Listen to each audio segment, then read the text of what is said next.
welcome to another episode of Unqualified Experts. It is Friday night, and we are going to help the internet with their problems. I've got the lovely, the very qualified, the talented Courtney. I can go on this side. Courtney Brooke. And we'll do like a little It's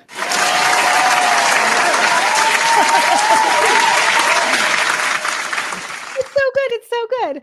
It's so good. I like that. Yay! Oh my goodness. Oh my God. Okay. Hello, all you wonderful, amazing heathens in the chat. I'm seeing like so many of my favorite names. Hi, all of you amazing people. And we are going to jump right into a question, but I do want to say thank you so much first, because holy crap, you guys. First of all, hi, thank you for being here. Courtney, thank you for being here. Thank you for having me. Of course. I feel like I've been so disorganized in just my life in general lately. Like, it's so bad. And people are like, oh, who are you gonna have on Friday? And I was like, well, I asked Courtney in my head. Thank God you were in my chat. because I was like, I didn't actually ask her. Cool. This is not how you run a businesswoman. Get it together. Oh man. But you for being like, yes, I will. You were way too good to me. Like, way too good to me. I'm just happy to be included. Of course, I'm happy that you even want to be here with me doing this. And I always have fun. A healer, you son of a bitch. He's not wrong, but you son of a bitch. Anyway, but also for everybody, I just don't think I deserve y'all either, because we got started with backhand with a golden shower boy. Hi Zia, hi Courtney, love and hugs. We got love and hugs from Courtney. And then I got a shopping cart from Ashley Elizabeth. Yay! Oh my goodness. Cart. Oh, I love a shopping cart. Oh, wait, what just happened? Okay, I think we might have already be in bikini before the show even started. What just happened? I think that Why does this always happen? This always happens when I'm here. This is, literally the stream just started as bikini. Okay, so I'll read a question. I'll get into a bikini, but I have to absolutely freak out, because also 5 from RJP, he said, hello, gorgeous Zia. You're the most qualified expert I know of. Thank you. I try my best.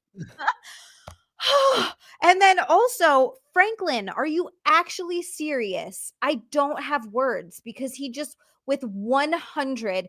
Good evening, ladies. Let's get this party started, right? Oh my God, Franklin. I think that deserves a Franklin fart sound. Yeah. Wow. Amazing. Wow. What an incredible start to the show.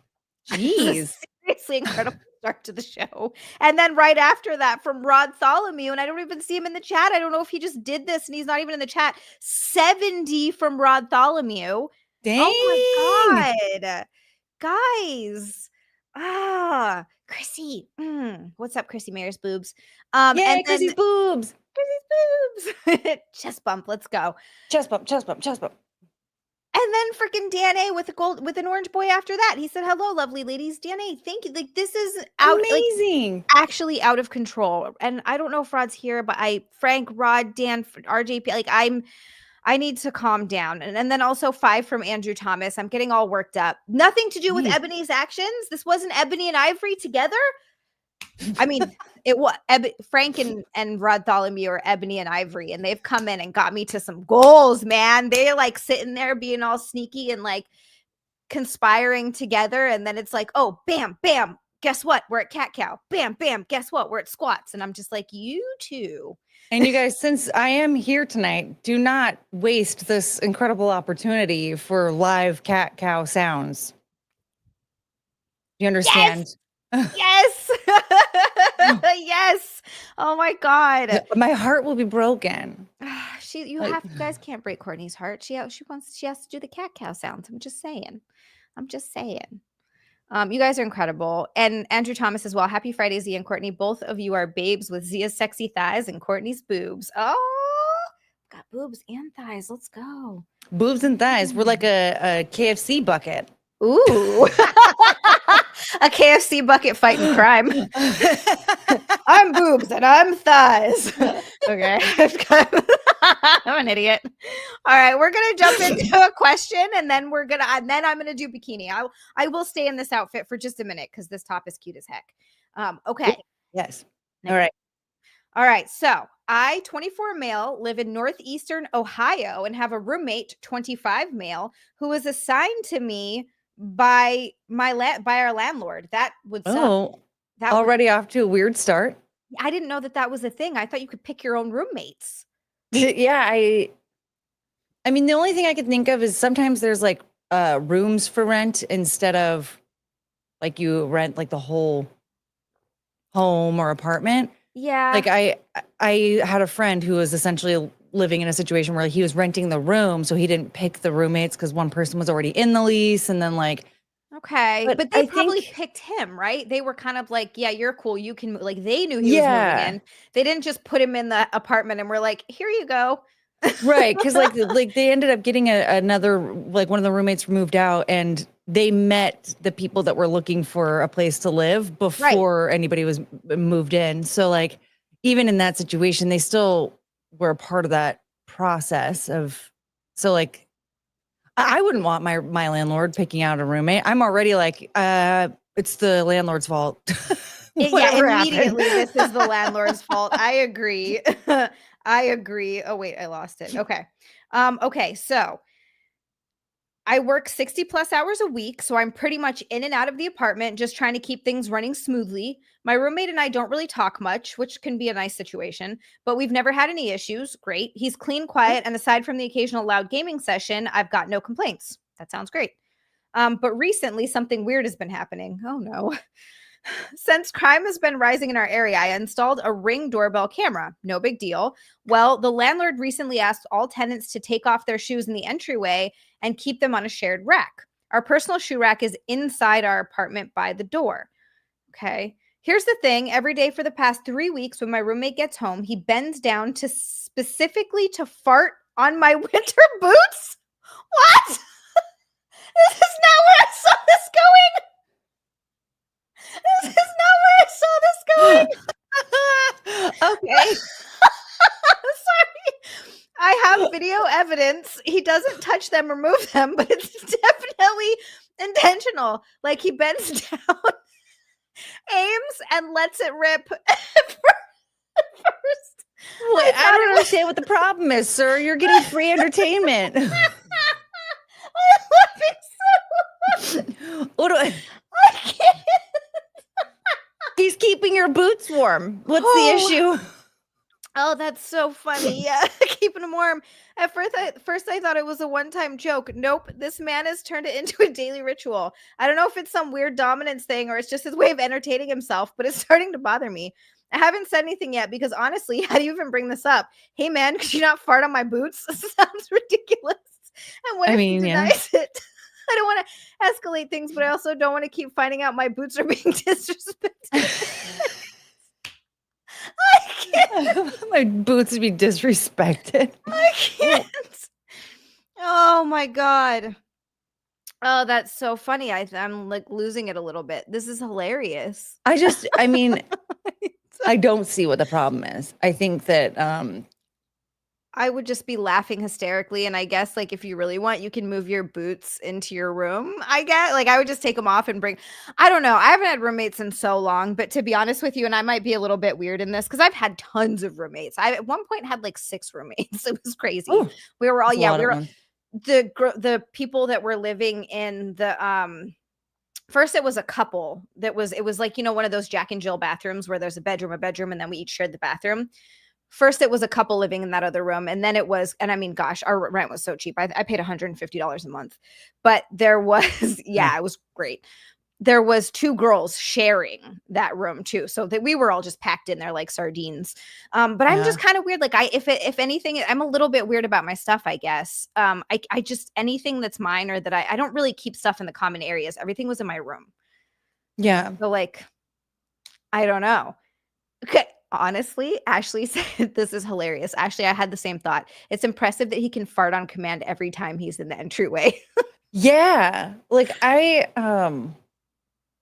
can't do that. But I mean, right there, like that's I mean, is he just purposefully eating stuff that makes him fart just every single day? Like how do you do this? Because I'll go like weeks without farting. Yeah, he's just like shoving beans in his mouth. That's a really good point. Like, because you're right. I don't. That's not an everyday occurrence. So Yeah. what's happening? How is he able to do this? Does he have like a really routine diet? I'm more concerned about that. I don't care about the boots. You're like, I just want to know more about these farts. Yeah. How is he farting on command? And also, why is this guy complaining about this anyway? Because you're getting free entertainment every single day. I would be laughing so hard. It's so funny that this is the first question too, by the way. So for people who don't know, when Courtney and I when she first came in the room before the start of the stream, we're talking and we were talking about how we still laugh at fart jokes and like farts because we just are super immature and we love that type of humor. And then literally this is the first question. So like, Just chef's kiss, baby. How perfect. Oh my God. That's I mean, so it's like funny. it's your boots that are being farted on. Like, when you're the roommate that has the couch in the apartment or whatever, like your couch is gonna get farted on, right? Yeah. Like they're not farting on silverware. Oh They're not, God. Or like your like, pillow. You could be pissed about that because that's how you get pink eye. yeah, or like in your dog's face or something like that. You're farting on your boots, and that's like I can't get over that. I'm just picturing literally him going outside, bending over, and just like I can't just completely letting it rip on a pair of boots. I'm sorry, but that's so funny. I would be laughing. I mean, I'd be like, hey, what's with the farting on my boots situation? Like, did I do something to like bother you? Because like, I mean, you're just farting on boots. What else are you farting on? Also, how can you fart on command every day when you come home? See, that would be the burritos on the way home every day. Yeah, you're like, what are you eating that you can do this every single day? And you're timing it so perfectly. So perfectly. Frank said, rub his toothbrush on your balls. And then Ashley said, fart on his shoes back. Yeah, fart on his shoes back. Just fart on the shoes back. Like, I mean, rubbing the toothbrush on the balls, like that's worse than farting on shoes. You could fart on farting on his toothbrush is also worse. I was farting on shoes. It's so, I mean, it was really funny. He was like, I don't want my boots to be disrespected. Like, just their shoes. They go on your feet. I think someone said in the chat too that like their boots stink. So like already. So I mean, like your feet are already in there. I keep those little like air freshener balls in my shoes to keep them smelling all right. But otherwise, like my gym shoes, I go to a barefoot gym now. We don't wear shoes in our gym, so it's fine. But like before I used to, like my gym shoes, they'd get smelly because you're sweating around in there. So like I don't think a fart's really gonna. That's not gonna make a difference. I just can't get over this. God, that's so funny. I mean, I don't see what his issue is. I would just, to me, I would, let him know. You could even just straight up approach it as just saying like, so you fart every single day at the same time when you get home. That's really cool. Like, how do you do that?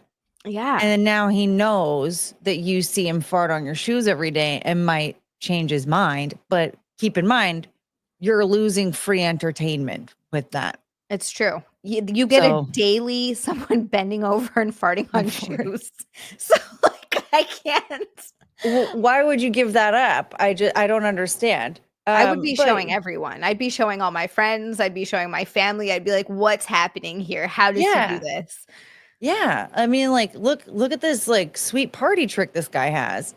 And you're sitting here saying that your shoes are being disrespected. They're shoes. You always buy new shoes. You can buy new shoes. And I don't think the fart is gonna affect it. Like I don't think unless I'm wrong. I don't see the shoe absorbing the fart smell and making it smell worse. It's not going like into the shoe and like giving you butt fungus or something on your feet. It's It's just nerdy. Sorry, go ahead. oh, well, it's just it's a cloud of smell that we don't even know if it smells.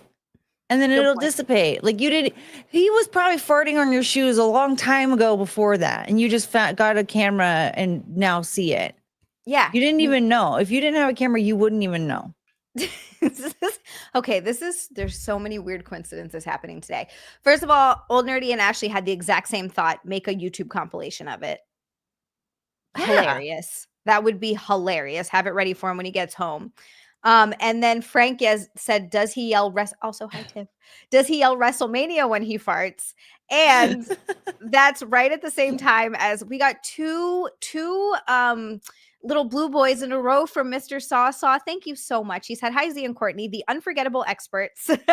Have a great show.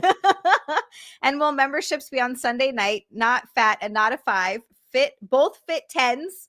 Listening to you at work. And then he also said after that on the next one, thank you so much. He said, it's a rainbow night and WrestleMania. WrestleMania. Do you know the lore of WrestleMania? No, I want to hear it though. There is a woman who her name, she made up her last name. Her name's Taylor Shabus. And Shabus is a wonderful last name. Yeah. That's and amazing. She well, she's in prison for life because she murdered her lover while they were making love. And during. Yeah. And she did worse things after that. We'll wait till way later in the stream to go into detail so that YouTube doesn't flag us. But while in prison, there was an altercation, and now she had a court hearing for this particular altercation. Allegedly, she had attacked a prison employee.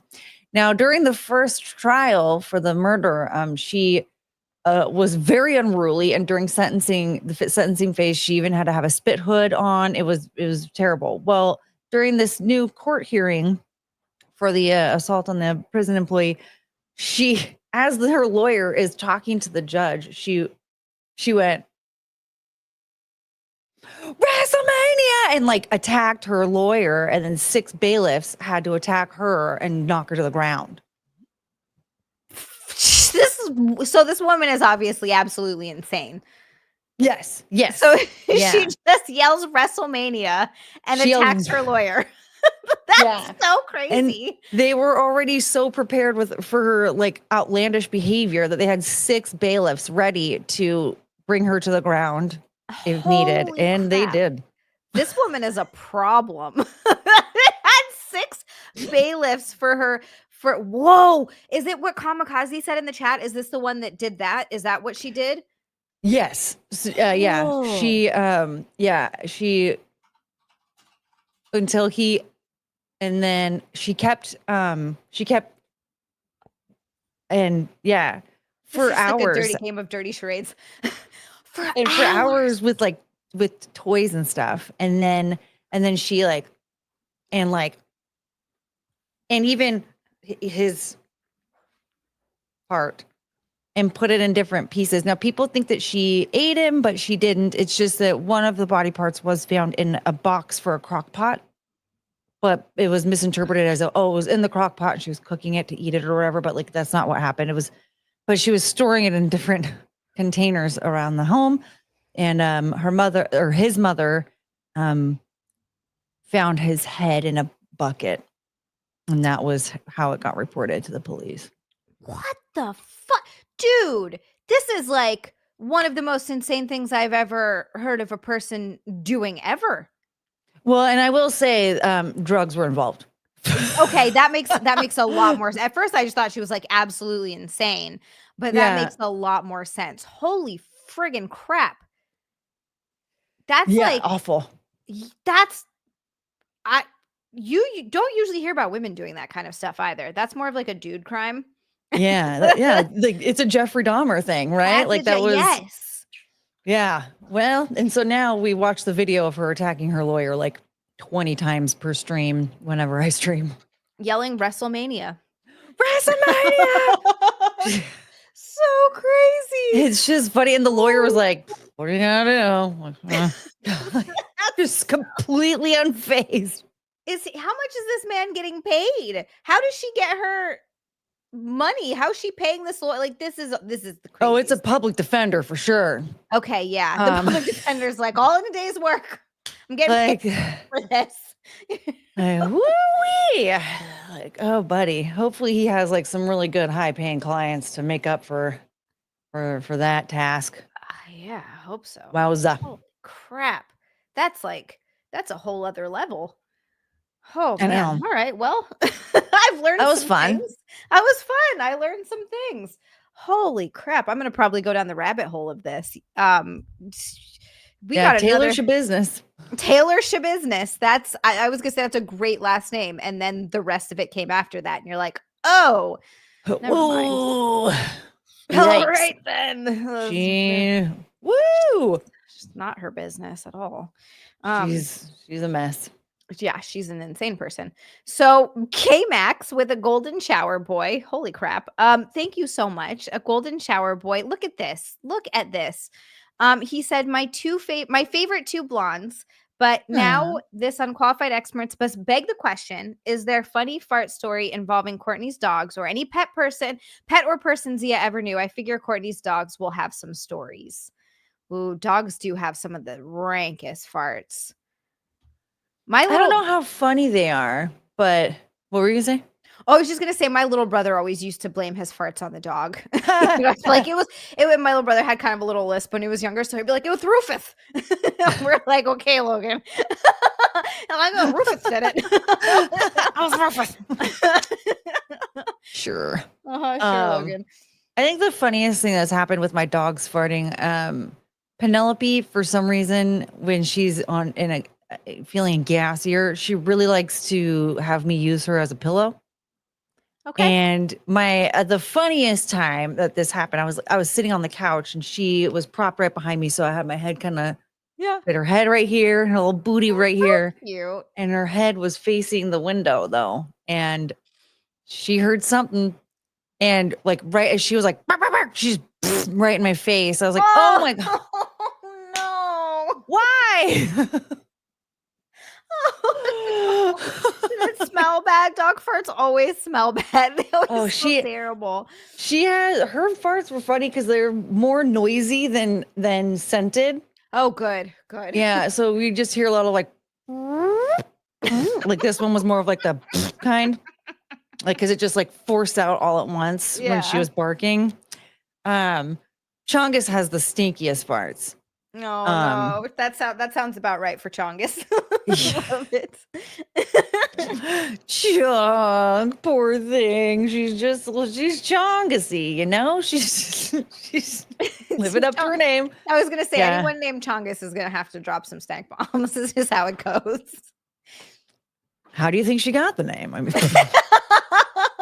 you're like, I had her for a little while before I named her, actually. That is true. Like she came with the name Josie and it turned into Yoshi. And it was probably like, I don't know, 6 months-ish or maybe close to a year. And then Chongus turned into Chongus. That's such a good name. I love Chongus. So I can still hear everything. I realize I gotta get a bikini on me. Yes, bikini time. Absolutely incredible. Seriously, thank you. Holy crap. Also, this isn't exactly a fart story, but when my my stepmom had this Rottweiler, Makana, and she was such a sweet dog, but we'd take her to the beach with us a lot of the times when we would go, and she would do this thing where she would splash the water up with her paw and then bite it with her mouth. So she would like swallow some of the ocean water because she was like, splash, splash. And it was really cute. It was so cute when she did it. But I guess it gave her the runs because at one point she was running around the beach with water just straight water shooting directly out of her ass. And she was just running along with like just a stream of water shooting like at least 2 feet just straight out. Oh no. It was just diarrhea water.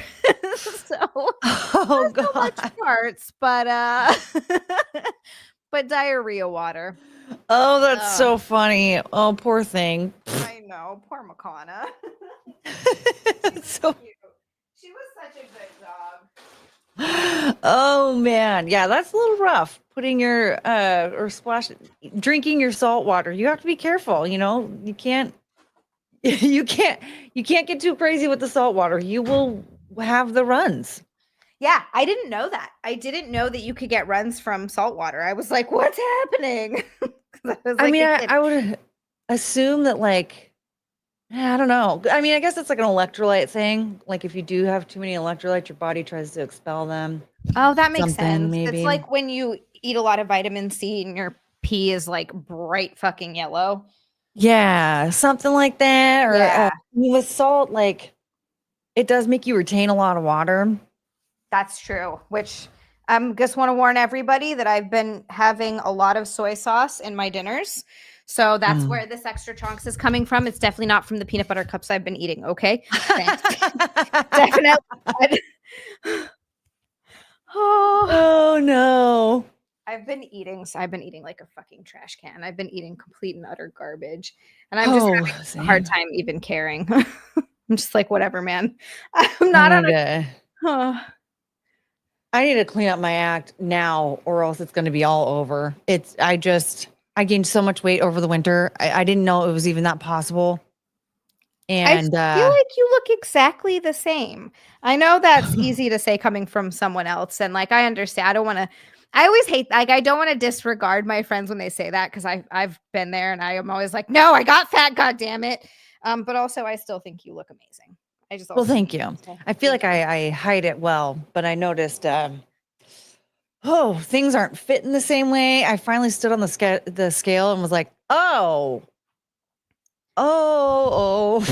The scale is sneaky. I don't like it. The scale's a bitch. I don't like the scale is kind of an a-hole. Yeah, be honest. Look at you, hachi machi. Oh I'm gonna nope. Oh nope. Let's not do that on camera. Okay, I'm just gonna make sure we Pam Anderson on her wedding day.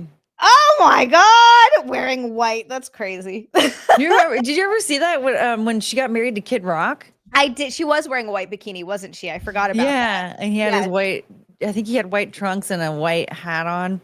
Yeah. Yep. Which that's kind of cute. I love it. I love that. I'm like, you know what? That's the wedding I want. And then afterwards we get off the boat and we have a McDonald's food truck waiting for us. Oh my God, that sounds amazing.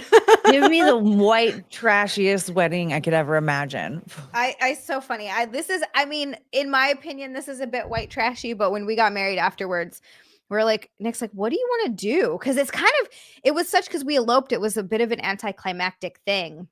Yeah. We're not anticlimactic, but it wasn't we didn't have the ceremony followed by this big reception. It's we did the thing and we cried and it was really sweet and emotional. And then we walked out and it was oh my God, we did that. Okay, now what? Yeah. So it was just, he was like, what do you want to do? He's like, do you want to do something? And I was like, can we go to the Cheesecake Factory? So yes. We went to the Cheesecake Factory. I love that. It was fun. They gave us a free piece of cheesecake because we went in our wedding outfit. They thought we went to prom. Well, thank you. I know. I was like, oh my God. This was pre-boobs, obviously. I don't think this boob job Xia would have been mistaken for a high school girl. There's some wild knockers on a 17-year-old. Yeah, oh my God. Right? I think there's something to be said. But to me, that's the type of person you want to marry. I don't want to marry someone that and I'm not against weddings. I understand why people have them to celebrate with their family.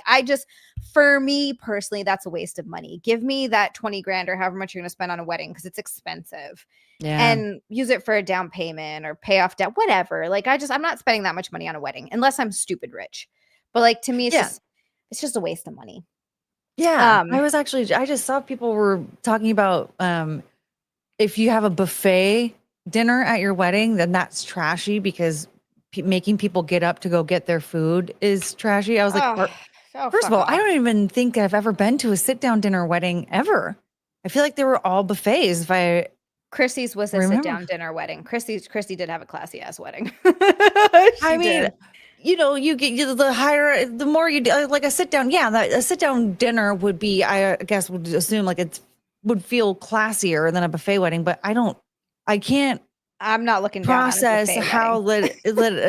a buffet is trashy in the slightest. Like this still costs like enough to buy a brand new car. I don't. What? Yeah. Yeah, no, they're like I didn't realize how expensive weddings were until I remember one of Nick's college friends got married and we went back for her wedding and that was when we were living in New Jersey. So we went I'm sorry, we are living in LA.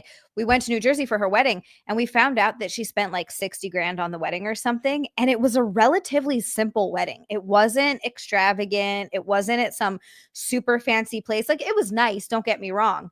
But what to me for 60, I was floored. $60,000. Like, just no, I'm Anything that not you doing get it. that if once you tack wedding onto it, the wedding cake, a wedding photographer, wedding makeup, wedding dress. Like I've purchased white dresses that all look like wedding dresses.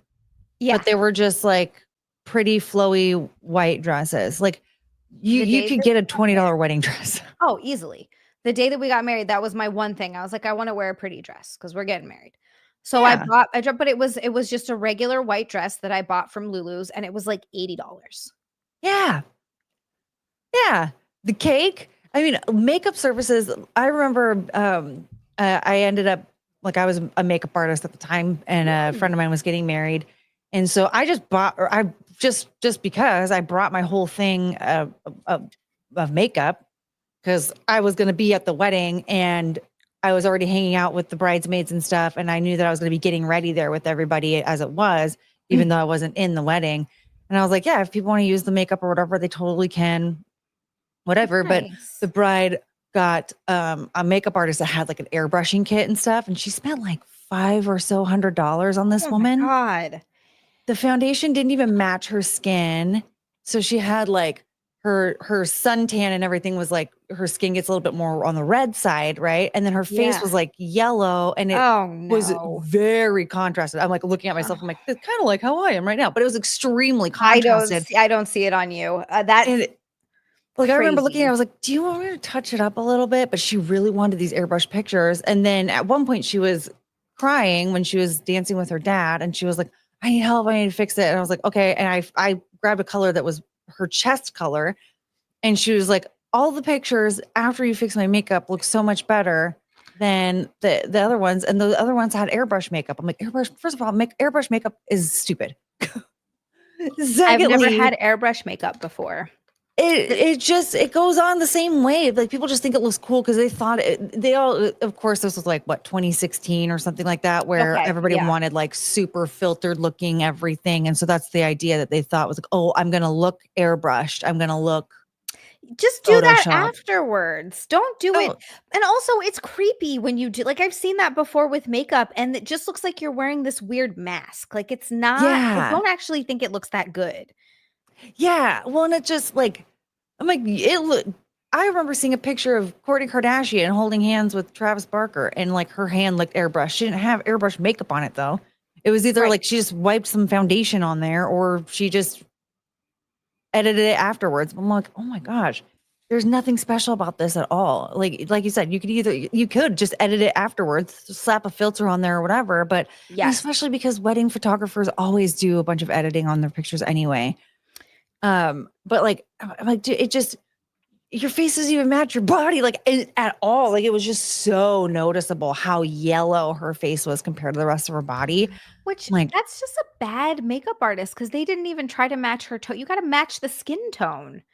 Yeah, like I get that you will do like a little bit of color correcting, sort of when you don't like always match it exactly because it's going to oxidize a little bit and it'll help kind of cancel out some tones in the skin.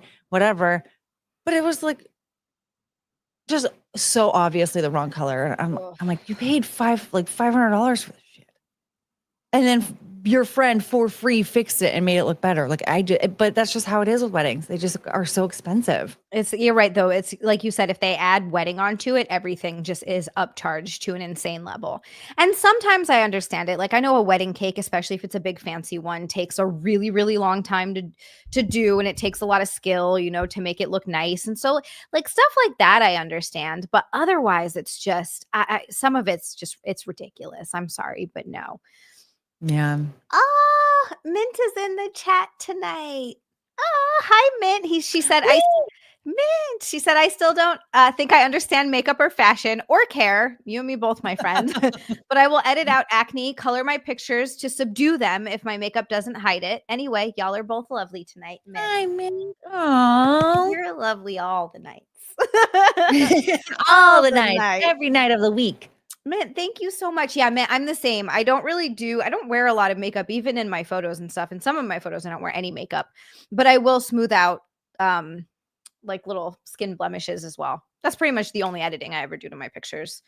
Yeah. I think that for your wedding day, you do deserve to have like the best of the best, like whatever that looks like for you. Mm-hmm. But like people really do tend to take advantage of it. Like Ashton was talking about her fiasco situation for her wedding planning, like how wedding cakes are so expensive and the venues, every venue that she had interacted with expect her to get a wedding cake through specific companies. So she can't even like make her own cake if she wants to, because yeah. Any food or drink that's served there has to be approved by the venue. And I'm like, well, backyard wedding it is, I guess. Mm-hmm. Yeah. See, that's like my parents got married in their backyard, and they were poor, but whatever.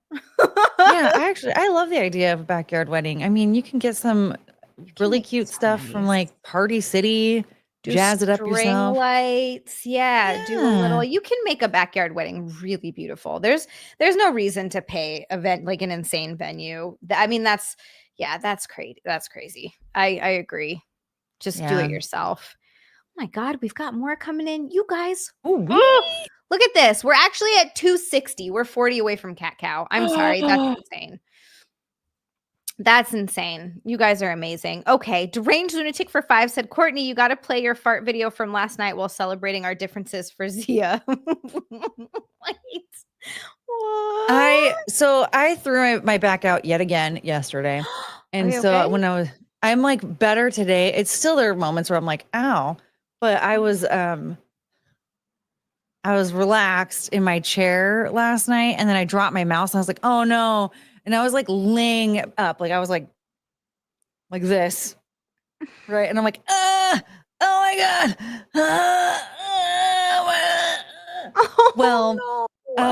Our dear friend, in Hot Water guy, the guy that does clips for Keanu and Gino's shows.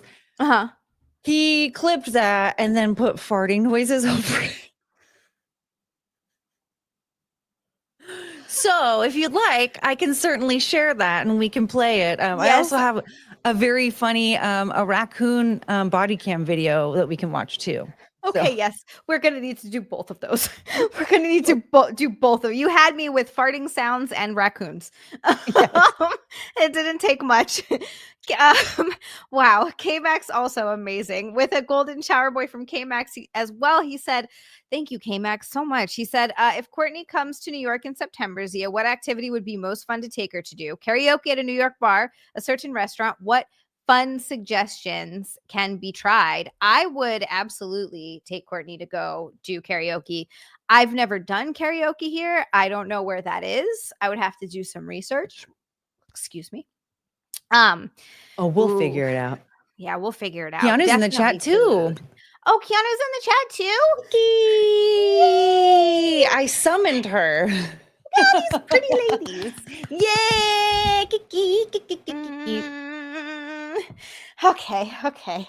I gotta calm down. And Frit thinks of me when they play raccoon videos at Gas Digital. Oh, that makes me so happy. I really love that people think of me when they think of raccoons. It just makes me, it's just like one of my greatest accomplishments.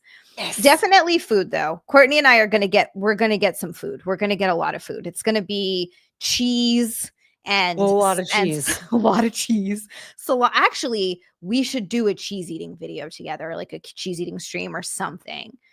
Like, right? We're gonna have to do like a poor people charcuterie board, yes. and We're just gonna go ham and just eat all the. It's gonna be great. It's gonna be amazing. Oh, we're gonna eat so much cheese. So much cheese. Also from Russell Hall over on Rumble, we got 2 Rumble rants. He said, "Dear experts, I've been stalking this chick on the internet, but she keeps cheating on me. Recently, she got caught next to a hot mic, and it turns out she has digestive issues, very audible issues. Anywho, do you think the clip of her ripping all over the place will dissuade her various other suitors, or will she just blame it on the dog?" Russell, this is sounding a little too close to home right now. A little too close to home, Russell.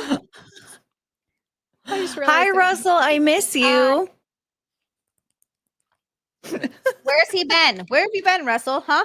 What have you been doing? I know. He claims that I'm cheating on him when he was the one cheating on me. What, Russell? I know. The hell do you think this is? Cheating on Courtney. How dare you? Oh my God, who did this? Hey, where did I lose it? I thought I reposted this. I guess I didn't, but I guess I will now. RJP just dropped 40 for Cat Cow. 40 for Cat. We're at Cat Cow. RJP. Oh my God. Freaking great. You guys are insane tonight. Absolutely insane tonight. I love all of you. This is crazy. Thank you so much. Thank you so much. It is cat motherfucking cow time. Oh my stars. Okay, let's do another question and then we'll do cat cow. Oh my God. Okay, there we go. All right. Yes, we gotta do another question. We're gonna do cat cow and then we'll do the fart video. Videos. This is gonna be good. Okay. All right. So this is 29 female. She said, "I won't go into too much detail because I'm embarrassed. I, 29 female, recently found out my ex-boyfriend is married. In the beginning, we were long distance and he would travel to visit me very often, sometimes multiple times a week. We took trips together. We went out all the time and we were together whenever he wasn't working. I had my suspicions, but I ignored them. And my suspicions were confirmed after I did some digging. I told him that I knew, and he basically gaslit me. We haven't spoken or seen each other since. I feel so disgusting for being with another woman's husband, something I said I would never do. I keep asking myself why I'd ignore my gut. How do I forgive myself for being a homewrecker? I feel so betrayed, idiotic, and embarrassed. This is not your fault. Yeah, exactly. It's not your fault. And stop seeing him. This is not your fault. This guy. That's on him. Yeah, he did it. He should, if you went through with it knowing that he was married, that's a different story. But you didn't know for sure. Mm-hmm. You had a hunch. You weren't quite sure. And unfortunately, when we have feelings, it's hard to face the music sometimes and be like, oh, this is something I need to approach. And like, that's just how a human operates. This guy, though, lied. Yeah. I mean, he lied. He was visiting you. You guys were long distance. When you had enough of a feeling, you did the digging and realized you were right, and then it ended. Right. So it's like I mean, would you have done it if you knew in the first place? That's what you really need to ask yourself. Like, you genuinely believe that if right off the gate he was like, oh, I'm married, but no big deal. Yeah. Would you have done it? And the answer is no. Right. So like she feels terrible. She's not a bad person. She feels really bad. And that sucks. If I were her, I would maybe tell the wife. She deserves to know. Yeah. You never know. I mean, sometimes the wife chooses to be oblivious, and that's why the husbands do those things, because the wife would rather turn a blind eye or whatever. But at the end of the day,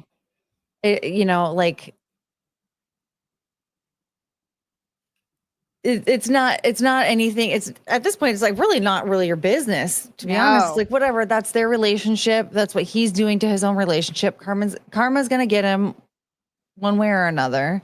It's not your cross to bear. This is not your cross. You can feel bad about it, but this is not something that you intentionally did.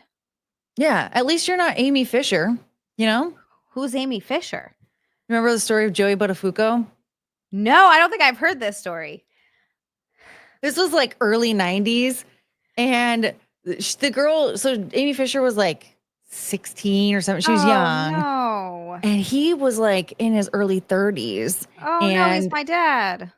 Yeah. And he like, he was working at this mechanic shop and her car broke down and he was fixing her car. And then they connected, I suppose. And he kept doing the whole, like, I'm going to leave my wife, and he wouldn't. He's not. They're never going to. No. And then one day, Amy Fisher went up to their house, knocked on the door. The wife, Joey Buttafuoco's wife, answered the door and she shot her. Oh my God. Yeah. Because you can't mess around with the 16-year-old. Yeah. Well, guess what? The wife survived. Oh my and God. then they went on a whole media campaign calling Amy Fisher a liar. And it was like probably roughly around 10 years of this going on. And then finally they got divorced. And then the wife wrote a whole book about how stupid she felt and was like feeling guilty for siding with him, essentially. Yeah. I mean, wild. The 16-year-old Amy Fisher did shoot her. So there's that. Yeah. I mean, you're probably not going to really, be on her side much. That's freaking crazy. What the hell? Dude, there's some wild stuff that happens in this world. I know. Doing some crazy shit. I was just thinking, like, this is funny. We're doing like unqualified experts, and then we get a true crime story too. Yeah, that's exactly what it is. Unqualified experts and true crime and cat cows and bikinis. This is a fun show. But at least that's not what you're doing. You're not going through and like, please leave your wife for me. No. And then actually trying to go out of your way to end the relationship, trying to end the woman's life. Like you didn't know what was going on. You found out what was going on, and then you made the best decision for yourself. Exactly. And you got out of there, you know? Like that's what is Ashley. Absolutely. And if the woman was the one in the relationship having an affair, it would be her fault and her fault alone. Yeah. Yeah. It goes both ways. Absolutely. This is Unqualified Experts, where anything can happen. Anything can happen. Anything can happen. You don't know what's going to happen. We got another $2 Rumble rant from Russell, too. Russell, thank you so much. He said, if you two are going to 69, eat all the cheese you want, I suppose, but be careful of the London fog. Russell. Do we look it up? I don't know. Yeah, I guess we kind of have to, right? Look it up. All right, what's a London fog? Urban Dictionary, because that's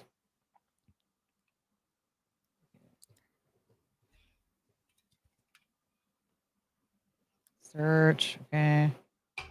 Oh God. I know we're gonna regret this. I know we're gonna regret knowing what a London fog is. And then I'll never be able to unknow it. Like the Slovakian traffic cone. It's so on theme with tonight. It really is. Was it something to do with farts? I knew it. Have a girl suck you off and then turn around and fart in her face. Oh, no. We are the boots now. No, Russell, no. No. Don't treat the lady like a pair of winter boots. Oh, don't. The boots can take it. The ladies can't. The ladies can't take it. We don't deserve this. We don't deserve this, Russell. Just no London fogs. Just no. I don't want it. I don't want any of it. Okay, let's do. All right, we'll do one more question, then we'll do cat cow. Yes. Very untoward. Very untoward. Oh my God. See, okay. I don't know why this is like not a big age gap, so it shouldn't matter. But for some reason, and I guess this is just maybe I have some sort of a bias, just like everyone. But anytime it's an older girlfriend and a younger boyfriend, I'm like, I don't know. But anyway, and this isn't even a weird age gap. Every time I do this, I'm like, you shouldn't be dating a 21-year-old. I just recently moved in with my boyfriend. I'm 23. He's 21. It's actually totally fine. It's not. And everything is going great except for one thing, his mom. I've known that he talks about and spend times with his mom a lot, but I did not expect her to turn this clingy once he moved in with me. She's really nice and stuff, but her calling him multiple times a day is getting on my nerves, and she visits way too often. On the first day, she insisted on staying and hand washing all of our dishes, even though we have a dishwasher and they were already clean. Then, after around 6 to 8 hours, he told her to leave. And after that, she called him probably 3 times after she left. Jesus. Yesterday, she showed up with some of his stuff and said she wasn't going to stay for long because we were going to go grocery shopping. She stayed for over 2 hours and made jokes about how she's going to be here all the time because our apartment is better than hers. The constant calling is there, even when she has visited the same day. Oh my God. I have no idea how to handle the situation. I don't want to be rude, and I figured that she's like this because she's divorced and lonely, except that she does have a second son. For now, I told my boyfriend to encourage her to get a dog because it's the only thing I could come up with. And I tell him we should have no guests at all for a couple days, but in reality, I just don't want her to visit. Holy freaking crap. You definitely need to set boundaries. Ashley said, "Oh, do my dishes, please." The problem is that she's washing perfectly clean dishes, like taking clean dishes and washing them by hand. Like, what if I have dirty dishes and I'm struggling to keep on top of it? Yes, wonderful, but like, don't take my clean dishes out of my cupboard and wash them just because you're lonely. Especially by hand when you also have a dishwasher. There's no reason for that. That's crazy. The funny thing is, remember that show, Everybody Loves Raymond? Like, I used to just get stressed out watching that show. I couldn't handle it because the mom, it drove me insane. Like, my first thought would be like, we have to move far enough away that it's not convenient for your mom to come over all the time. Mm-hmm. Like, mm-hmm. I can't do this.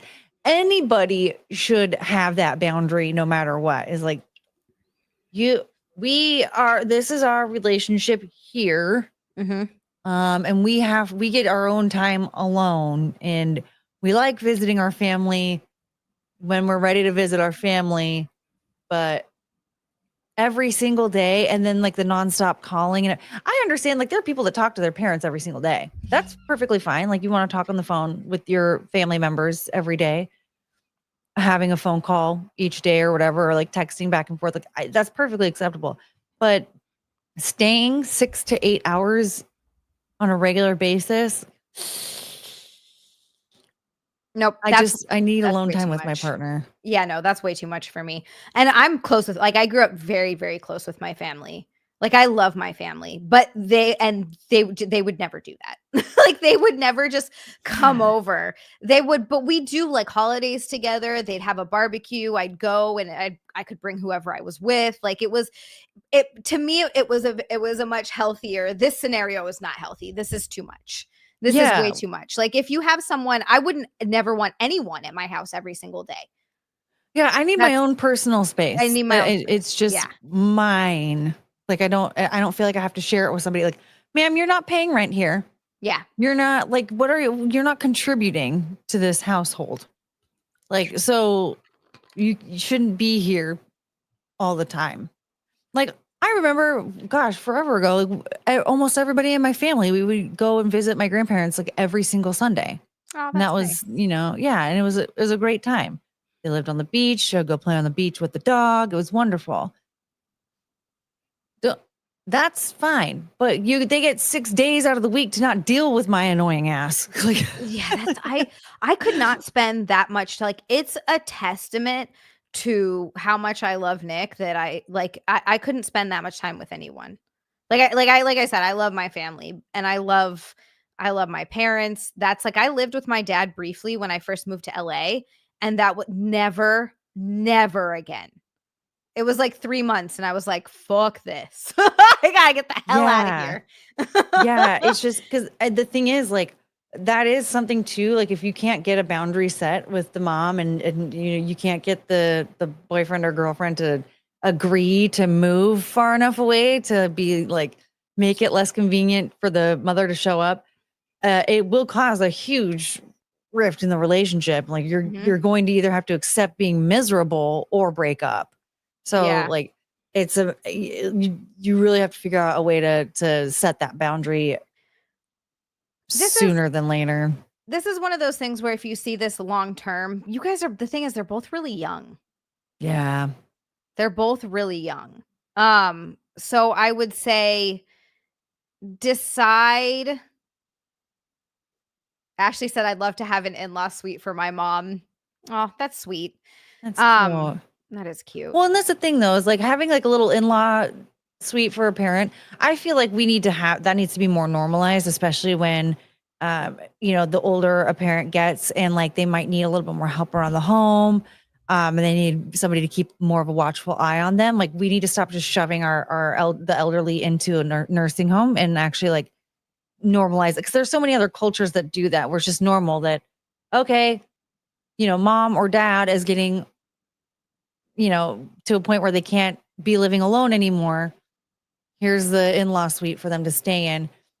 But like for that mother though, it sounds like she's invading space. Like it doesn't matter if there's an in-law suite right there on the property. She's going to still be invading their space. She wants to be involved with them. I mean, again, taking clean plates out of the cupboard and hand washing them. It's so much. That is so bizarre. And like she's finding an excuse to invade their space. It's not necessarily about, wanting to stay connected with family or anything like that. It's like, I don't know if it's a specific obsession with the son of hers or what the deal is, but it's like beyond, it's no longer healthy. Yeah, I don't know. To me, that's way too much. But also, like, I'm happy that I don't have to deal with in-laws.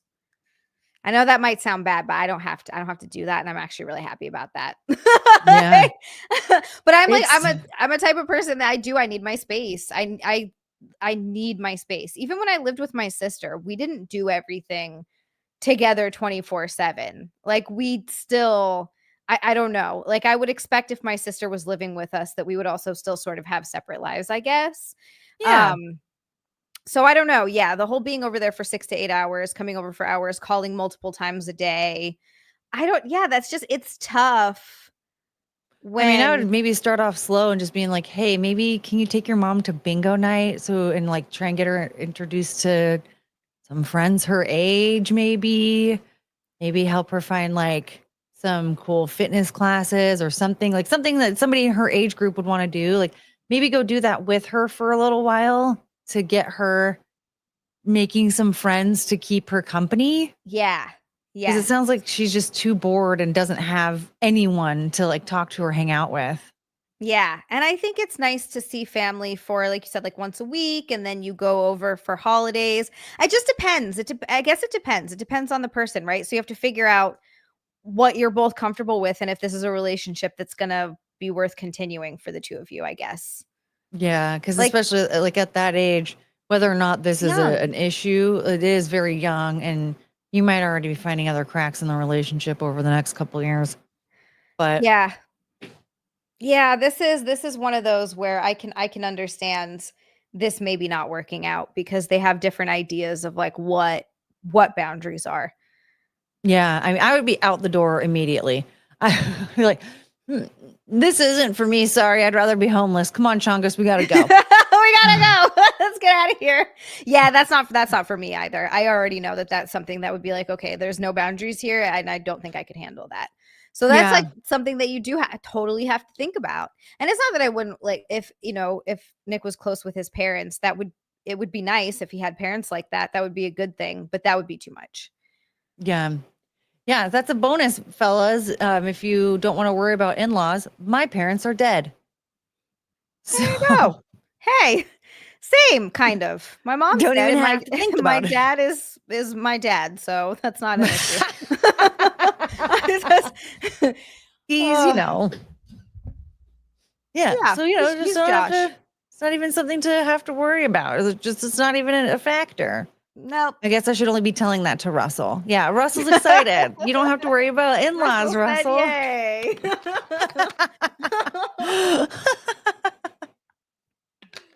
Oh, it's too much. But yeah, no, that's just very overwhelming. I would definitely try and set a boundary, maybe even come up with ideas to get mom out of the house and meeting other people to hang out with.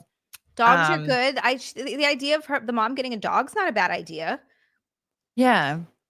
As long as you want the dog to come over. I just immediately see her like, oh, here's me and my dog again. We're at the house. But yeah, no, I just think that like she just needs a few hobbies because it's totally fine to want to talk to your kids every day. I don't see an issue with that by any means. It's just a matter of like, intruding on somebody else's space. Because like the girl that lives there, while she's not your daughter, that is your son's girlfriend, and she does want a little bit of personal space, and so intruding that heavily is a bit much. It's just you like, what are you trying to do? Like make it so that your son is just single forever, so that he's stuck with you? That's weird. Don't do that, ladies. Some moms are like that. That absolutely happens. Kiana said, get the mom a Hinge account and Candy Crush and call it a day. That's true. That's true. Oh my God. Candy Crush. My stepmom's parents, my stepmom's mom used to sit there and play Candy Crush for like 12 I'm not even exaggerating. She also had a gambling problem, so this makes a lot of sense. But she would sit there and play Candy Crush for, I'm not even, like 12 hours. It was insane. Woo, that's a lot of hours. That's a lot of candy crushing. A lot of Candy Crush. She would just sit outside smoking cigarettes and playing Candy Crush. I mean, that sounds like a delightful Saturday afternoon, but I don't know. She was having a great time. Yeah. Yeah. Ashley said a red flag would be if my spouse tried to change my relationship with my mom. I think that's probably just, it would be a difference of boundaries, I guess, if that makes sense. Yeah. Like it would be like, if he's not okay with your mom coming over all the time, then yeah, I guess that would be a relationship that probably wouldn't work out. But that's also okay, because everybody has different ideas, I guess, of what, like, I don't know. I always thought like once, I just think they might not be compatible. I think like I'm getting to the point where it almost feels like the mom is either trying to keep them from being intimate or trying to watch them bang. Okay, because like that's how weird it sounds. Yeah, like, how are they ever supposed to have sex or do anything together, or like have dates, just bond or like just bond in a relationship? Because like I don't want any third party intruding in my relationship, whether it's your mother or your best friend or whatever. Like, and that she is a third party intruding on their relationship. It is important to have a healthy relationship with your family members, right? Like, don't stop talking to your mom every day if you talk to your mom every day. But my home is my home. Yeah. And like, so if your mom is coming to my house for 6 to 8 hours a day, and then calls multiple times when she leaves, that's so much. And then won't stop calling after leaving, like, you need a hobby. You need to get out. You need friends. Like, what? Don't you have another son? Why aren't you talking to him? Yeah, go talk to your other son too. Split your time a little bit. Goddamn. Do you not like him? Like, what's the issue there? Like, it's too much. It's not healthy anymore. I think it is very important to have a connection with your parents. And I think like, I agree. It's important to also be open to having like an in-law suite, to have open and available to when one of the parents, needs assistance, and, it's not okay. To me, I don't like the idea of putting our elderly in an old folks home. Like, it just avoided it. Like shit there. It's horrible. And it just drains the bank account. It's awful. It's like, they should be with their family in those times. And so like, I think that's really important to have. And it's important to be able to communicate about that. But like, they're not even able to just have regular relationship conversations with each other without her butting her nose in. Like, she doesn't need to have her input there, and she doesn't need to be listening and eavesdropping. Go the hell away. Go home. We will discuss these things. It's bad when the boyfriend's like, okay, mom, time to go home now. Right. And so like, I mean, I think it's good that he has a relationship with his mom. He clearly loves her, but like, boundaries need to be put up. The dog idea is a good start. And I think, just trying to continue coming up with ideas like that to keep her a little bit more busy. And maybe even establishing like a certain day out of the week for her to come over, like, okay, this is the most convenient time that we can have her come over and hang out. She can come over then, whatever. every single day is just so much. It's just so much to see somebody every single day, unless that's like, a roommate or your romantic partner. Otherwise, it's like that's so much, and it's like kind of obnoxious. Well, even when it's your roommate, like, yeah, you see them every day, but you don't spend time that kind of time with them every day.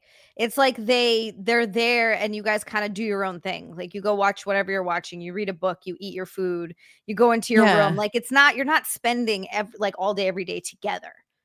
Yeah. Like that's, I think that's what's a lot. Yeah, because like you have to entertain this person if they're a guest in your home. Like, okay, so I'm not just gonna go read my book in my room while mom hangs out in the living room watching TV or whatever. Yeah, exactly. Russell for another 2. He said, another 2 from Russell. Russell, thank you. He said, if your parents are dead, how do you know they're not in the room watching you while you're being ... intimate? I don't want to think about that, Russell. I don't want to think about that. No. What you do is you specifically say, hey mom, hey dad, you're not welcome in the room at the moment, and then you close the door behind yourself. Yeah. Like that's damn it. Now I'm gonna be like, Mom, get out. We're doing stuff. Get out of here. Your parents, listen, if your parents want to watch that, it's a good thing they're dead. Okay. Yep. Then I don't want. That's a good point. If they're not leaving of their own volition, then thank God they're not around anymore. I'm glad they're gone because wow, that's weird. Oh my gosh. I don't like it. K-Max with another golden shower boy. Thank you so much. Thank you so much. That's another golden shower boy. Said, when is the next movie night and what is the movie? I like Courtney's presence, but feel not many movies will suffice. Maybe the Spice Girls movie, something from the 90s, at least 90s at least would fit best. K-Max, thank you so much for the golden shower boy. So the next movie night, we're watching Dread, the new one, or the newer one. I guess it's not. Did they make a new one after that? I have no idea. Anyway, it's the one with what's his name? Why can't I think of his name? I don't know. Is it one of those black Carl actors? Carl Urban. Carl Urban is Dread. So we're watching that one, and it is on the 21st. This next Wednesday on the 14th is the Spicy live stream. And next week, the week after that, Wednesday night, is going to be the Dread the Discord movie watch along. My brain is shutting down. What happened? I was doing fine. I was doing okay. Time for cat cow. It's time for cat cow. Let's do cat cow. Yes. You know what it is? My body's like, you need to stretch, Bish. Okay. Stretchy time. We are stretching. This is going to be a great stretch. And Courtney is going to assist with the sound effects because the sound effects are very important. Yes. They're very important to this stretch because without them, it's not as good of a stretch. I'm telling you. Okay. Everybody ready? So what you're going to do is you're going to start here on tabletop position. And when I go into cat, it's when I'm arching my back. And when I lower and raise my glutes toward the ceiling, that's going to be cow. Okay. Ready? 1, 2, cat. Rear. Moo.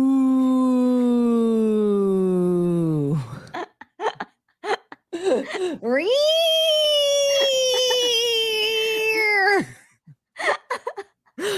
Moo.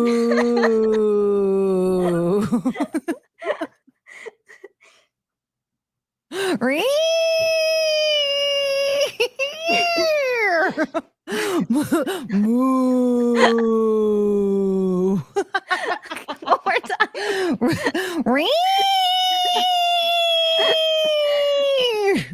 Moo. It's so much better like this. It's so much better like this. Oh, buddy. Oh, it's good. Oh, Oh my gosh. Okay, I officially have to pee so bad. Courtney, thank you so much. Yay! We did it. We did cat cow, and you need the sound effects. I swear to Jeebus. Whew. It's true. It's true. Cat cow. Thank That you, everybody, for getting us a cat cow. I'm glad we made it, because that really would have been so sad if you had me right here in the flesh and no cat cow. We no can't cat have cow. we can't have no cat cow with Courtney here. I have to do a pee break. Okay, you go pee. I have to do a pee break. I'll be right back. I'm not going to mute it. Nobody listen. We're all gonna listen. Oh, I thought she was gonna like dance for us. I was about to give you some music, but never mind. Well, all right, I gotta make sure we have the fart video, because we don't want to miss out. Courtney, your turn. Nobody wants to see that right now. And also me with my injured back, I think I'll probably just fall down and cry. It was you'll see when we watch the fart video, you'll understand. You'll understand why it'll be such a problem. But yeah. So well, while I have you here, dear friends, don't forget I do have my own YouTube channel, and you can subscribe. Courtney Brooke. I stream 3 times a week there. And you can also follow me on Twitter if you want to. Zia's back. Yay. I'm back. Okay. Oh my gosh. We also have another Rumble rant from Russell. I forgot. Maybe your parents are in the same room being intimate with each other and they don't want to leave until they're done. Russell, why do you do this to me? Why they got divorced in 1990. So I think they were done being intimate around then. Yeah. Yeah. I don't want to think about that. I don't want to think about that. I prefer to pretend that my parents never had sex. Okay. Yeah, we were immaculately concepted. Thank you. Okay, I'm gonna do this. And let's see here. Okay, perfect. All right. So I have yeah, I'm sharing my fart video with you there. Yay. Okay, we have to watch the fart video. Is it in the private chat? It's like it should be at the bottom of the screen. It's like asking to join the stream, basically. Oh, here we go. Yes. Okay, I understand. Can I wait? Or I can just link it in the chat if it. Wait, just where add is it it to at stage? the bottom of the stream? Oh, here we go. I'm a fool. Okay. Okay, wait. Why is that so small? Why can't I see it? It's up here in the corner. Oh, well, I'll just link it instead. Okay, we'll try that. That's weird. Why is it doing that? Yeah, that is very weird. Normally, it works differently. It just basically acts like it's just trying to. Oh no, I did the wrong thing. Escape. Yikes. Okay. Copy the link. Do. Boop, boop, boop, boop. Okay. There we go. So there it is. Linked in the private chat. We have Courtney's part. Okay. Now I can put that there. And then how do I share the screen? Oh, I might have too many screens up. Maybe I can't do this. I have 1, 2, 3, 4 screens up on 2 different monitors.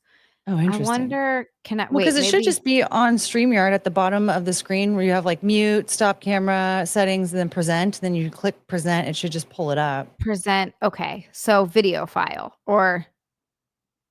Did you click on it? You have it open? Yeah, it's in another. So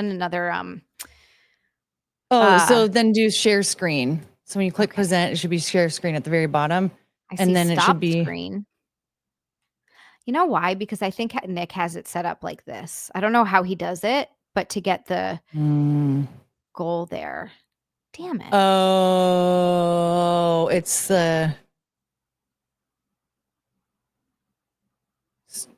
okay. Because you would have to stop screen and then share. So okay. I see. All right. So stop screen. Okay, I got rid of that one. And then let's open this one. And then present, share screen. Got it. Okay. But is it sharing? Add to, oh, it's still going to be tiny up there because he has it. Oh, because he has it. He has it as a box. Okay. I see. Because he has it in a small box to put it up. Well, darn. Damn it. Nick, Okay, help never us figure this out. Yeah, why can't you share more than one thing at a time? You can't share another. I guess because if it's linked to Streamlabs, and I don't have that. Like, if you have it connected, I don't know how that like all works. Maybe, yeah, maybe. So you'd have to like, close like, what is it? Close that widget and then Open another one. Yeah, something like that. I don't know because I don't. Wait, presenter invite, share screen. Maybe I can do that. Wait, I'm gonna try one more thing. Let me see if this works. If not, then I don't know. Okay, let's see. Because maybe we just have to add another one. Did that work? I'm all excited so that you can watch an embarrassing video of me. Damn it! It still didn't work. Okay, never mind. Just kidding. Okay. Dang it! That means we can't watch the raccoon video either. I want to see the raccoon video. Well, at least we had cat cow. we did have cat cow. We had cat cow. That's the most important part. We have cat cow. Okay, wait, let's see. So that's okay. I see. So it's just this. I don't know how he did that. I feel like he must have created his own like box, right? Is that? I don't know. This is making me sound stupid. We'll do another question. Yeah, because I think what would have to happen is that you would need to set up another widget in Streamlabs. It's Streamlabs, right? In whatever that one is. StreamYard. Well, no, in the other one though. In Streamlabs. In Streamlabs. So you'd have to set up another widget in there that would be specific. You need the settings to be set up to be specific to like being on StreamYard and like being a certain size and like being a okay, that's like being a share window, because like I don't have anything jerry rigged with like Streamlabs or Stream Elements or anything, and so like for me, if I just hit present, share screen, hit that tab, it just pops up and there you go. Got it. That's normally what it is. So yeah, he must have done that. Gosh dang it. Okay. All right. We'll save. You know what? We'll save that for next time. Yes. And we'll plan for it. And I'll be like, hey, can you set it up so we can screen share and watch videos? Because we need to watch the raccoon. We need to watch the raccoon and the fart video. And the fart. And the fart video. Oh, the fart video. Who doesn't like a good fart video? Come on. It was so funny too. I first started watching it, I immediately burst into laughter and was also like, I am so mad, but I can't stop laughing. Like, I'm suing you for defamation. Okay, this is unacceptable.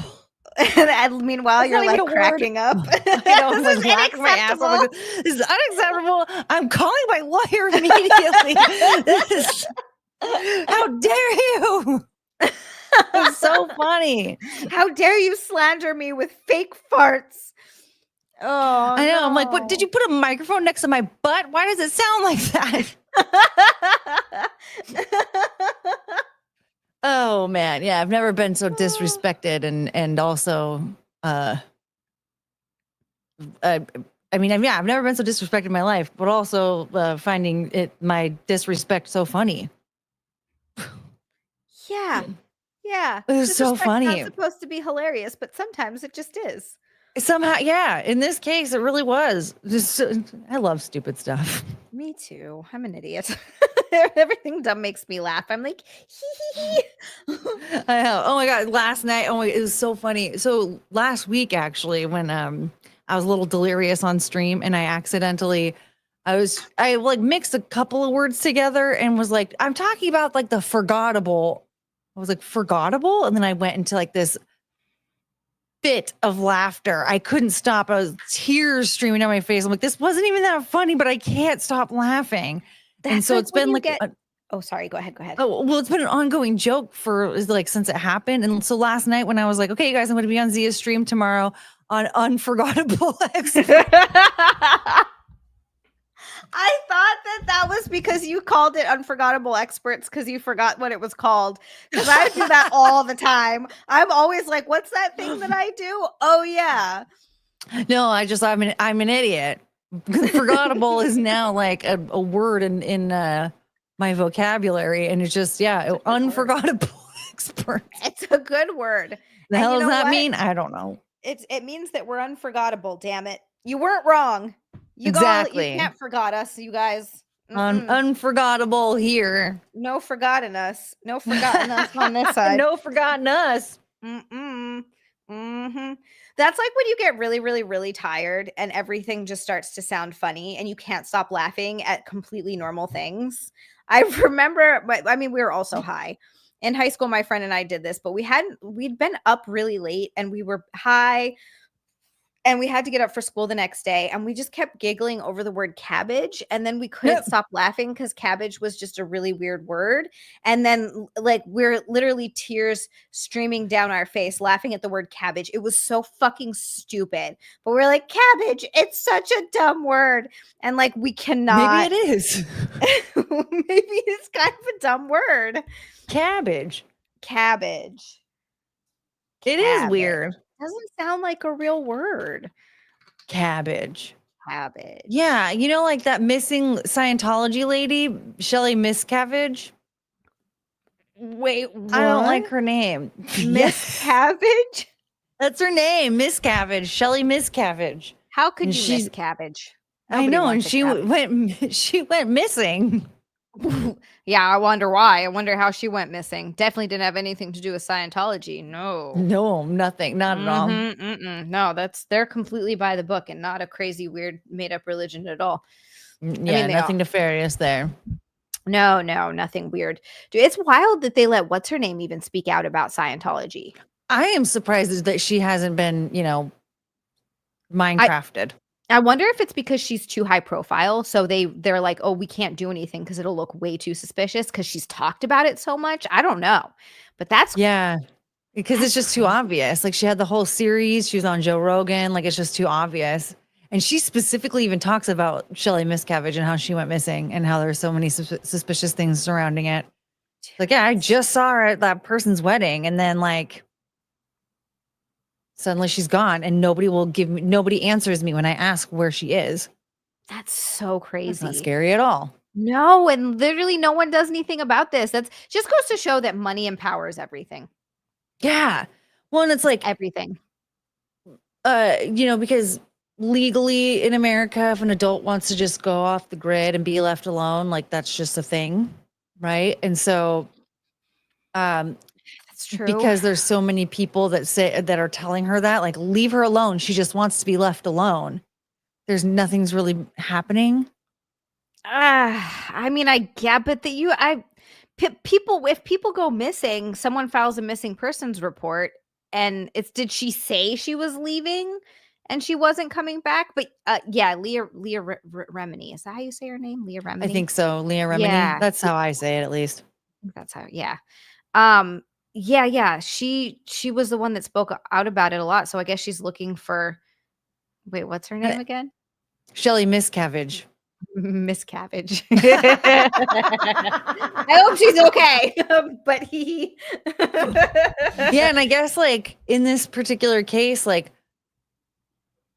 I guess there's not enough evidence leading up to there being a reason for an investigation because the husband isn't filing the missing persons report. Like there's nothing showing that she's not like showing up to where she's supposed to be, because that, like, I guess isn't a thing or something. I don't know what the difference is between, oh, we don't have to do an investigation because that person can just go off the grid if they want to, versus, oh, things aren't lining up, we have to do an investigation. Like, there has to be some type of evidence somewhere.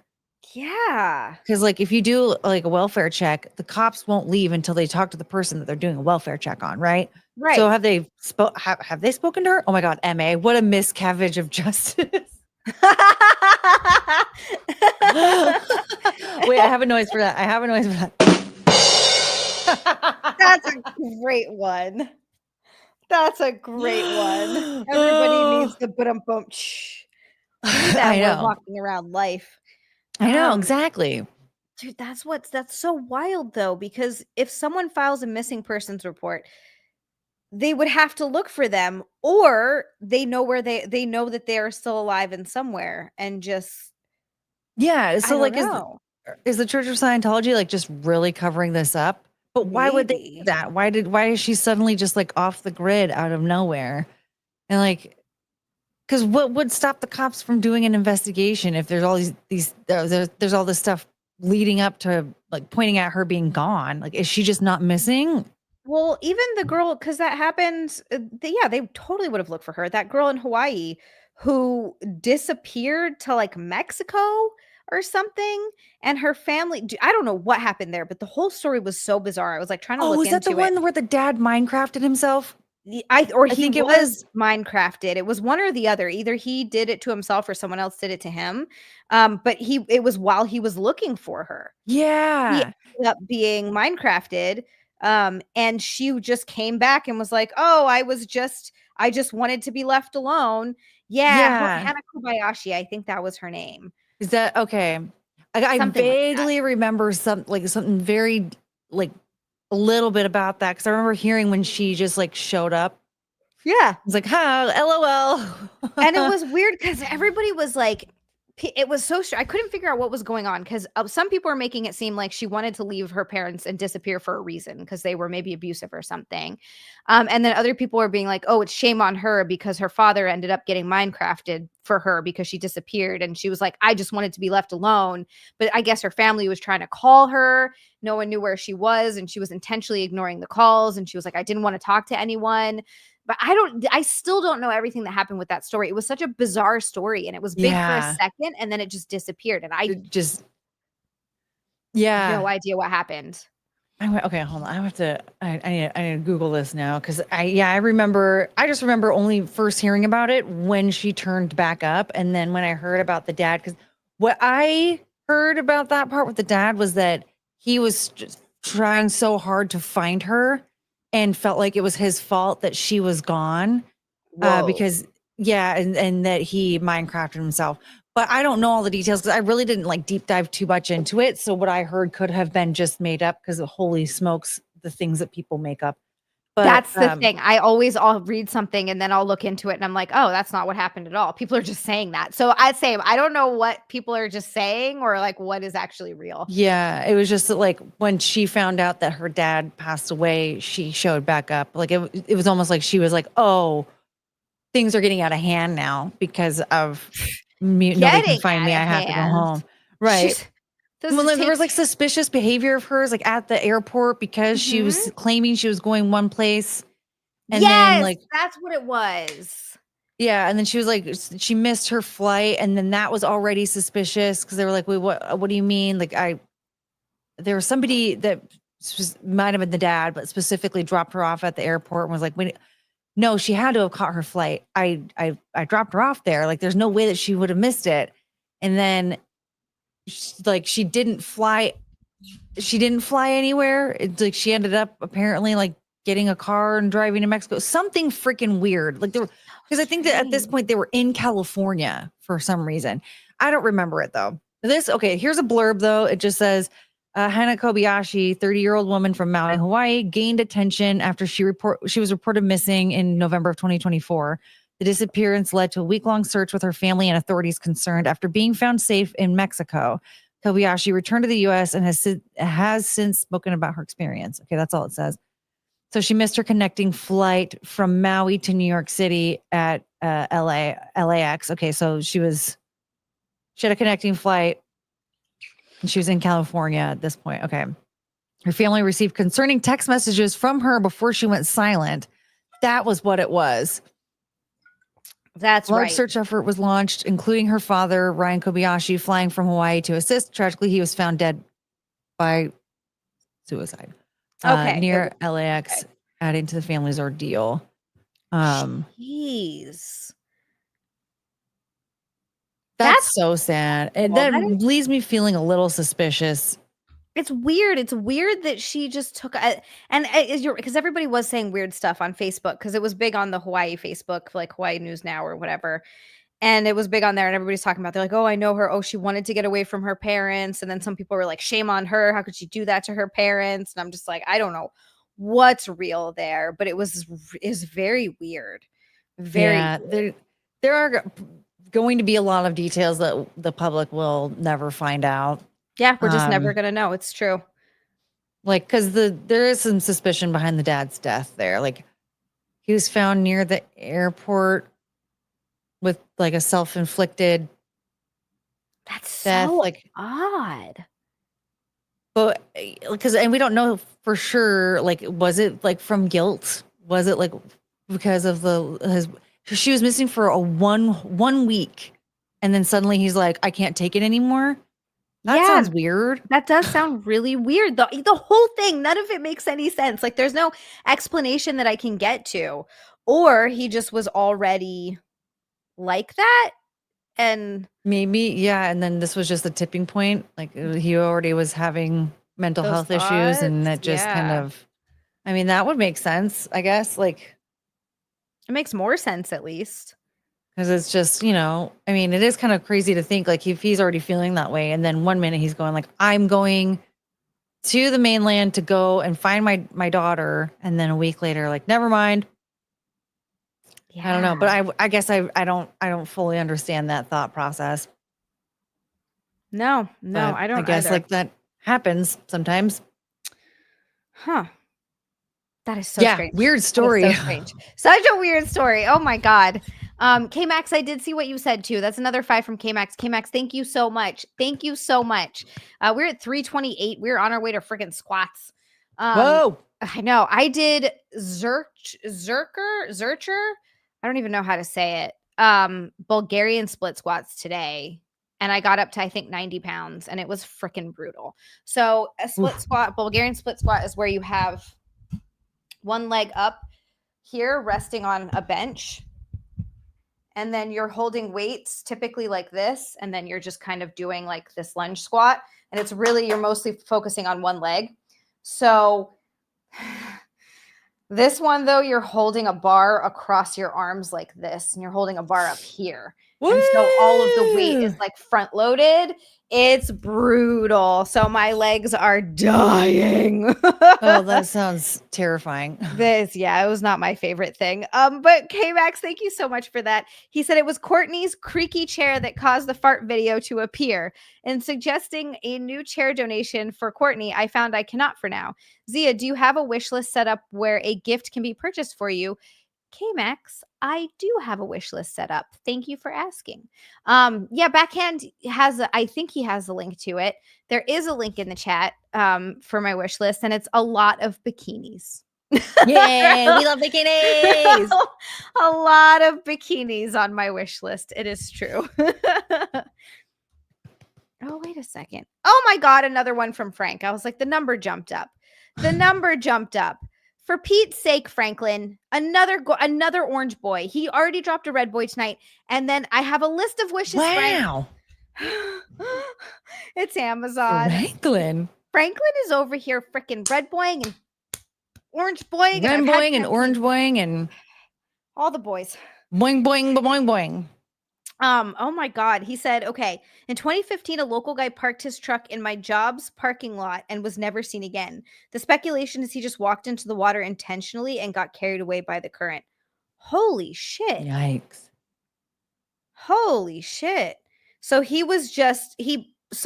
hold on. He parked. Do they have that on camera and then he just walked into the water, or he parked and his truck was just left there and then that was it? That's crazy. That's insane. Yikes. And they never even found him in the water. It's just speculated because no one really knows where else he might have. Yeah. Because like, where else would he have gone? Exactly. Those missing person stories are so wild when like they're actually being investigated and there's just nothing, like no one can figure out what happened. All the technology that we have, the cameras everywhere, cell phones recording stuff, locations on cell phones that you can try, like all this stuff. It's wild to me that there's still these crazy unsolvable things where someone is Minecrafted or just up and leaves and everybody's like, yeah, we have no clue. That's so crazy in this day and age. I know. Even in 2015. Yeah, they have him 2015. on. Oh, sorry. Go ahead. Oh, no, go ahead. I was to say, yeah, they have him on security cam, but it was dark. Never found a body, but the bay connects to the ocean, so he's probably long gone. So that was what a weird way to want to go out. Like if that's how he wanted to do it, he just walked out and it's going to be cold. I've heard I wonder if he just like thought he was going for a swim. He's like, I just want to go for a nice nighttime swim.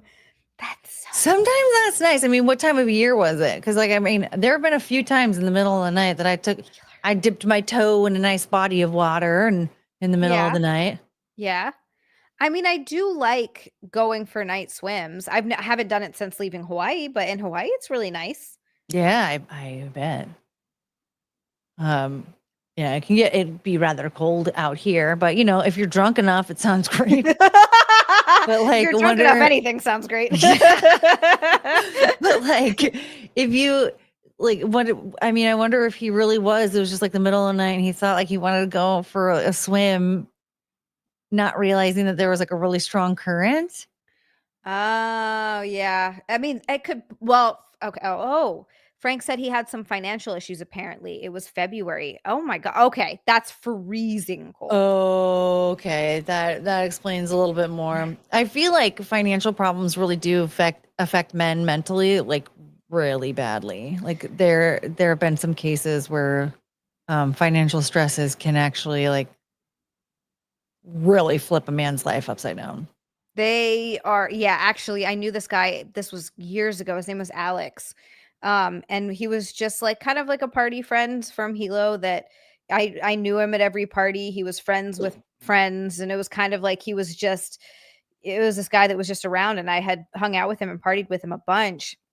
And he ended up getting arrested for counterfeit money. And it was, I forget what his sentence was going to be. It was something like 20 to 30 years that he was facing, and he just couldn't handle it, and pills. And it's been at least 15 years since that happened. So crazy. So crazy. I know, because for me, like I hit financial issues and I'm like, okay. Like I just start getting creative with stuff, but I feel like that's just so much easier for women somehow. Like men just carry like so much of like a bigger burden when it comes to like financial, like financial responsibilities and like providing and stuff. It's just so different for men. I guess I could see that. I definitely notice like what I've been on a lot of finance, but I'm less resilient to it these days. Like I've been so stressed out by it before that I'm just like, I can't. These taxes, thinking about it, has been killing me. And my tax guy now might not be able to file for another couple of months. It's like we filed for an extension, so we have until October, but I still just need to know how much I owe so I can plan for it. And I'm honestly, I don't know. It's because I've dug us out of debt so many times that I don't know if I have that in me anymore. But I'm really good at budgeting. I'm really good at being creative of like, all right, let's just take on, like, even before I was doing OnlyFans and stuff, I would just take jobs, like anything that was paying. I'm like, just give it to me. And I don't even know how I managed to get $40,000 out of debt, but I did. Wow. In like a year. Yeah. Of just budgeting. Whew. So I can do it and I've been really good at it, but I think I've been so burnt out by it that thinking about it just fucks my day up. And I'm like, I don't know if I have it in me anymore. Yeah, I know. I get like that too. Like for the longest time, like anytime I was like, okay, I need some money. Like I was driving for Uber Eats. Anytime I like just ran out of money, I did a lot of dog sitting. Like there was a while where I was stressed out with like having a long commute to work. And so I was like, oh, I'll save on gas and I'll just start dog sitting for families like over by where I'm working. So I don't have to worry about a commute anymore. Smart. That's really smart. Yeah. And I'm like, I get to meet all these new dogs and like all this stuff. It was really cool. Yes. And Always like, good meeting new dogs. yeah. Like, and then, in my free time, maybe on a Saturday afternoon, I'll do some Uber Eats and like I would juggle like 3 or 4 different jobs just to like make sure that I can make ends meet. And like up until about well, like last year, I was like, I can't do this anymore. I can't even like working for somebody else in general is just like it's ruining my life. But I'm just like, I can't like juggling so many different things already is just so stressful. It's not healthy for a person. And like dealing with the stresses of like answering to another person is it's so hard on a person. I'm like, I can't do this. This is too much. I don't know. Maybe I'll get out of it. Maybe I'll get over it after a while. But the more I think about it lately, I'm like, I just don't know if I could ever do that ever again. I just can't. No, I totally get you. It's same thing when you're doing multiple different jobs. Like at one point, I think I was working 3 jobs while I was in school, and I was like, I look back on that, and I'm like, how the fuck did I do that? Like, Oh, I how know. did I Yeah, pull that same. off? And I realized I was like looking back at my schedule, and I would wake up at 3:45 to go to my first job at 4 a.m. I had to open it at fucking 4 a.m. It was this gym I worked at. And then I would work double shifts. I would also close it at 10. And then on the days I wasn't working there, I would work at a bed and breakfast that I was working at. And then I would also do any little side jobs, which included like doing finish work or like, oh my God, what was the thing? It wasn't Uber Eats. This was before Uber Eats. What the hell was it? Anyway, I forgot I what it don't was know. called, but I would, like, bring stuff to people who couldn't leave their house, like that ki but it wasn't Uber Eats because this was, like, before Uber Eats. Maybe it was no, not Postmates either. It was some Hawaii thing, but it was just, like, people couldn't leave Okay. their house, and you would, like, deliver their groceries and stuff to them. Just, like, literally anything. I'm like, "What other stuff on the Yeah. side can I do? What other things?" And it was just, like, it was just all day, every fucking day, and I look back at that and I'm like, yeah, I don't know. Maybe not. Yeah, I know. Because like, especially, for the longest time, I was like, I'm not really worried about other things. I just need to make sure I keep a roof over my head and then I'm eating, whatever. I didn't think Yeah, about like saving or personal relationships or anything else that was like necessary for me to like be a human. And now I'm like, oh God, all of that is like none of that is important. The only thing that I want is to be able to actually have like normal human connections and take care of my dogs and like working for somebody. Like I'll be poor for the rest of my life. I don't care. Like oh, I only have 50 cents a day. I'll figure it out. I'd rather just not like I don't want to stress myself out over that stuff anymore. It's just not important. yeah, that's what and same. I'm getting to kind of a point where I'm tired of being stressed about money. Like I just don't want to be anymore. So I'm sort of just trying my honestly, I'm just trying to just let stuff go. Whatever's going to happen is going to happen. I'm going to keep working hard and I'm going to keep working. I'm going to keep doing what I can do. But I want to just stop stressing about stuff that's out of my control. Like, I don't wanna I got an email today actually because it's time to renew our lease, and I was so concerned. The last apartment that we lived at, after the first year that we lived there, they raised the rent by $300 a month.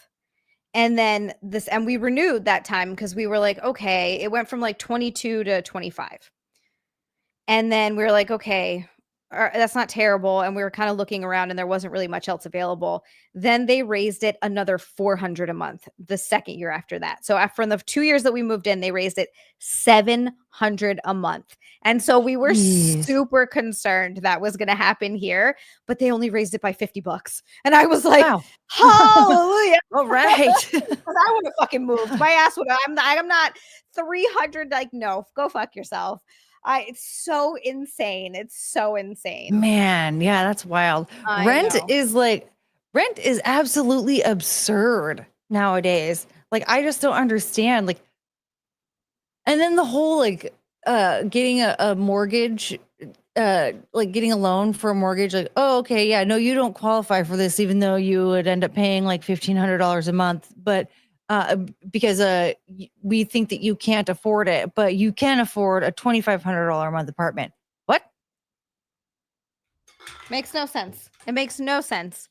I'm like, the mortgage would be less. The mortgage would be less. Even with the homeowners insurance and everything, it's just like, what? I don't understand what the issue is here. Like, why do you think I can't? And who are you to tell me I can't afford that? Just because this is what I'm making right now?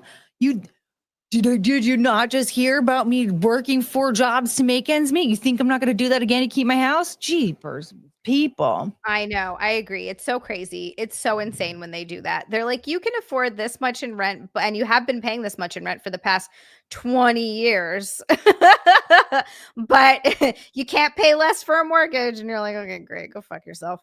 Right. Like, I can get a roommate if I want. Get out of here. It's my house. Yeah. No, seriously, I agree. It. And I wouldn't want to, that'd be another thing. If you default on a mortgage, that wrecks your shit for a long time. Yeah. I mean, that is also an issue. You're putting yourself, there's a lot more risk when it comes to owning a home. Mm-hmm. That's true. And you have to pay. I understand you have to pay for repairs and all, like you have to save. Like that was something definitely like when we bought and sold that house. It was a townhouse, but still, it was definitely a huge learning experience. And it's not necessarily something that I wouldn't want to do again. I think at some point it would be nice because, when you don't get rent increases, your mortgage is what your mortgage is. You can try to pay it off early if you want. You have equity in it. Like I understand buying a house does make sense, but you need to be prepared. Yeah. Like, a lot more prepared than I was. Like, yeah, it was a lot.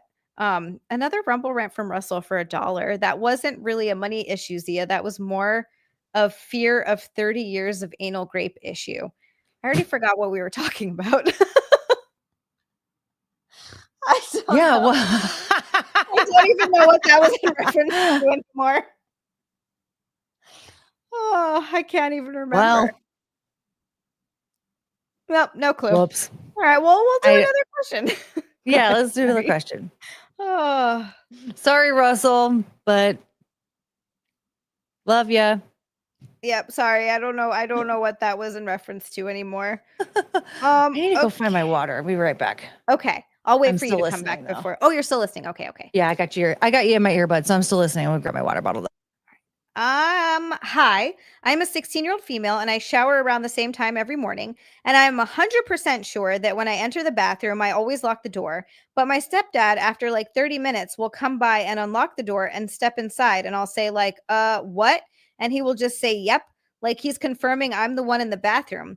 He only stands there for a minute or so. He has done this like 4 or 5 times. I feel like after every single time, it's always me he does this to. It's weird though. I don't know how to feel or what to do. What? A minute or so? A minute, not a second, a minute. Dude, what is up? See, this is okay. Look, I know that this is a thing. Like, I know that what are they? I guess creeps, PDF files, whatever, like purposely target single moms or dads, I guess. I guess it could go the other way. You don't really hear about it as much, but it can obviously target single parents of kids and then they obviously get close to the parent in order to then go after it. Like, it's just, so the fact that she's saying stepdad, but no, that's disgusting. She needs to talk to her mom about this. And if her mom doesn't listen, she needs to talk to someone at school or the cops or something. Yeah. the first time that he unlocked the door, you immediately tell your mom, I lock the door every time I go take a shower, and somehow he's unlocking the door. And He coming unlocks the in. door. Yeah.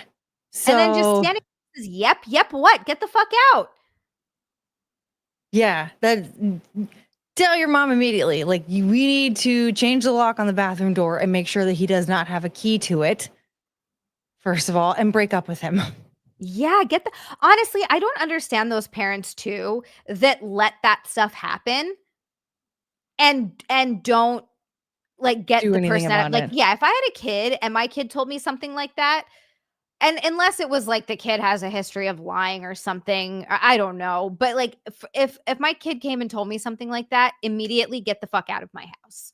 Like, obviously my children come first. And even if the kid had a history of lying, like, You still have to take that it is seriously. something that, like, you just don't want to brush off because the kid has a history of lying. Like, you still want to do some investigating of some sort.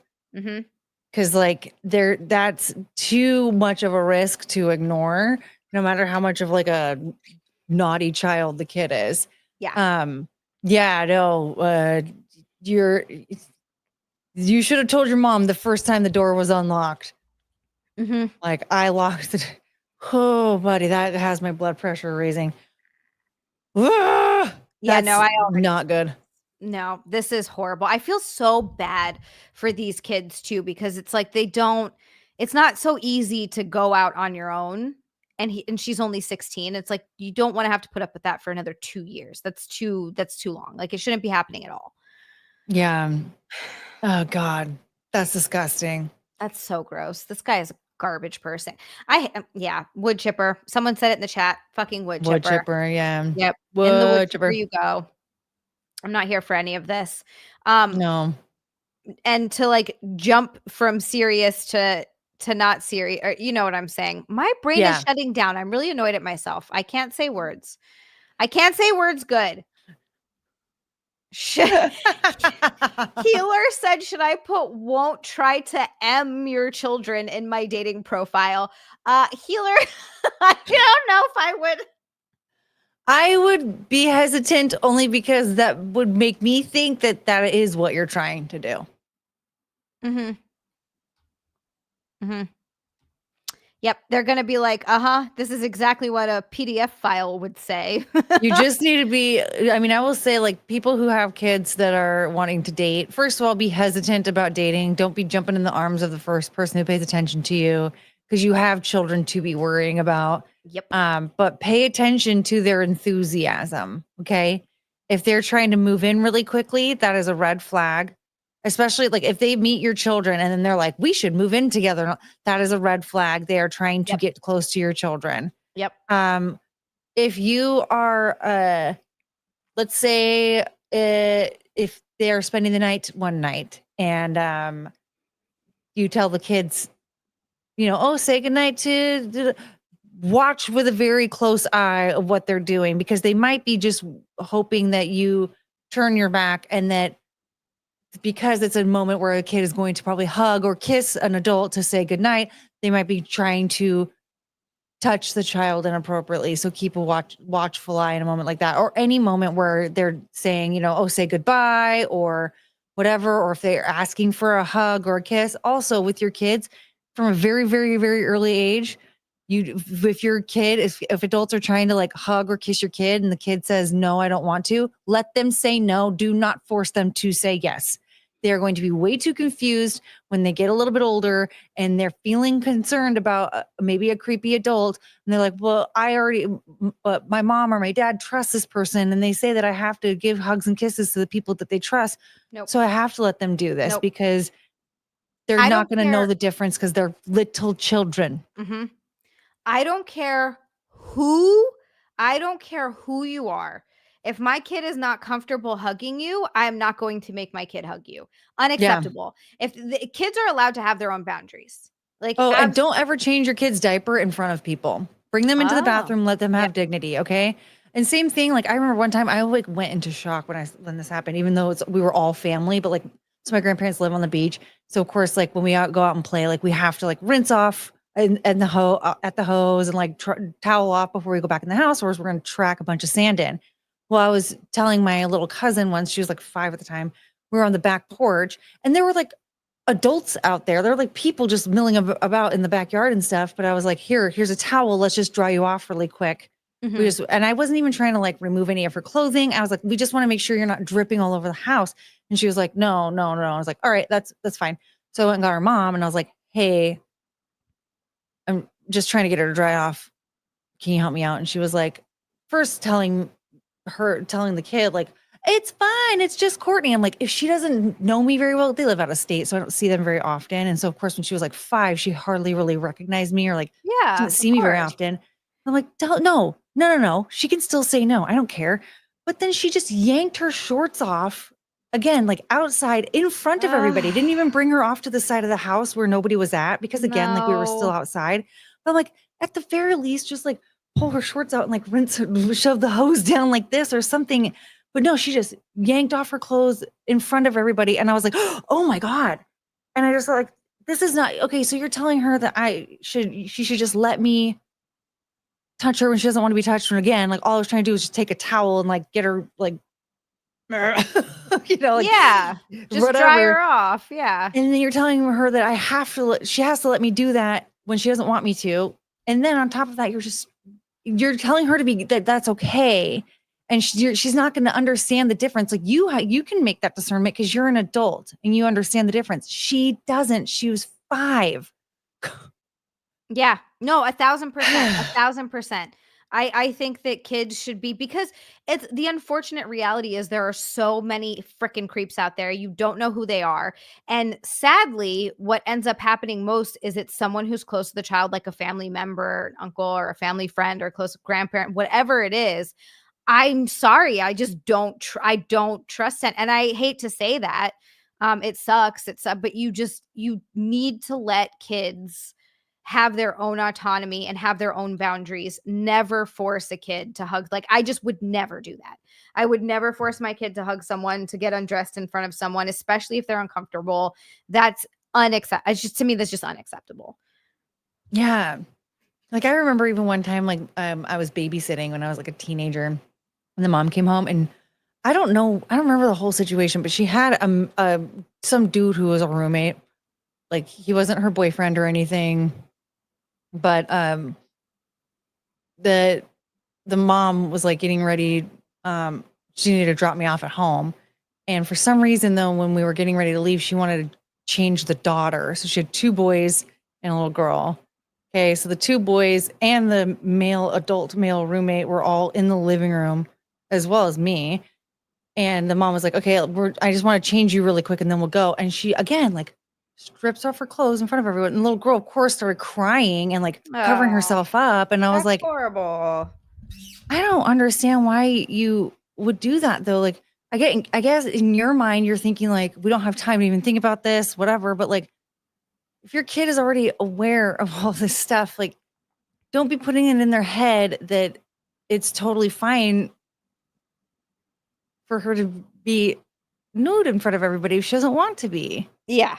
No, 100%. And if you're underage, you should never be nude in front of anyone that's not your parents anyway. Like, I don't. Yeah, the only time that, like, any of that would be ever be acceptable is in say, like, okay, I need to take a bath. You know, like you don't need to even be nude in front of your parents for any reasons other than like bath time and like getting changed or whatever. Like, it shocks me how much like adults just don't understand that, like, any one of us, first of all, could be a weird creeper. Like, you don't know for sure, obviously, because so many this kind of stuff happens to so many little kids.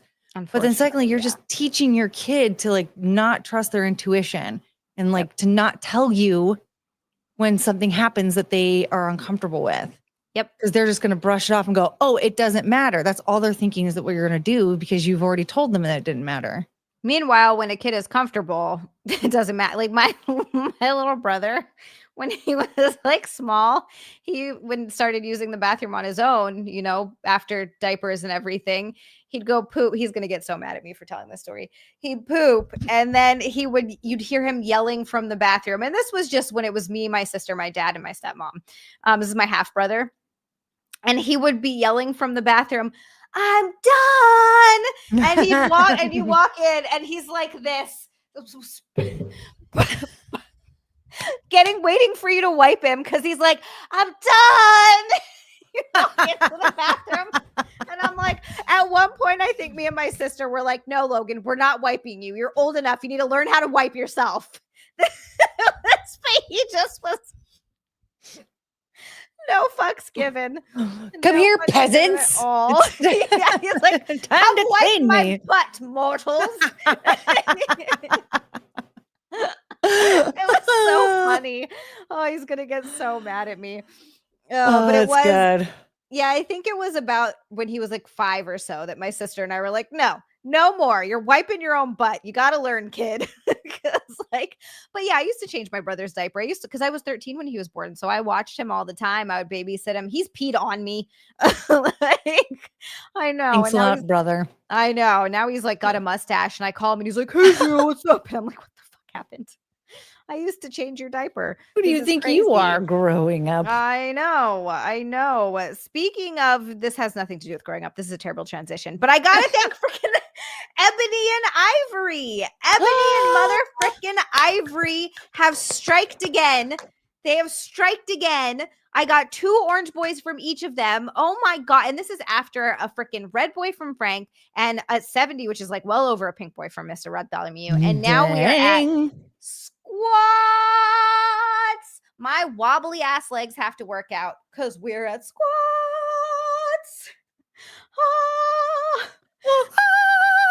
They striked. MA, that's so funny. Mom, wipe my butt. Wipe my butt, Mom. Dude, he's 6 or 7. That's a little, I'd be like, no, you wipe your own butt. Yeah, it's time. You need to know how to do that. You should be. Why aren't you doing that by yourself in school? Like if you're in school going to the bathroom, like you need to.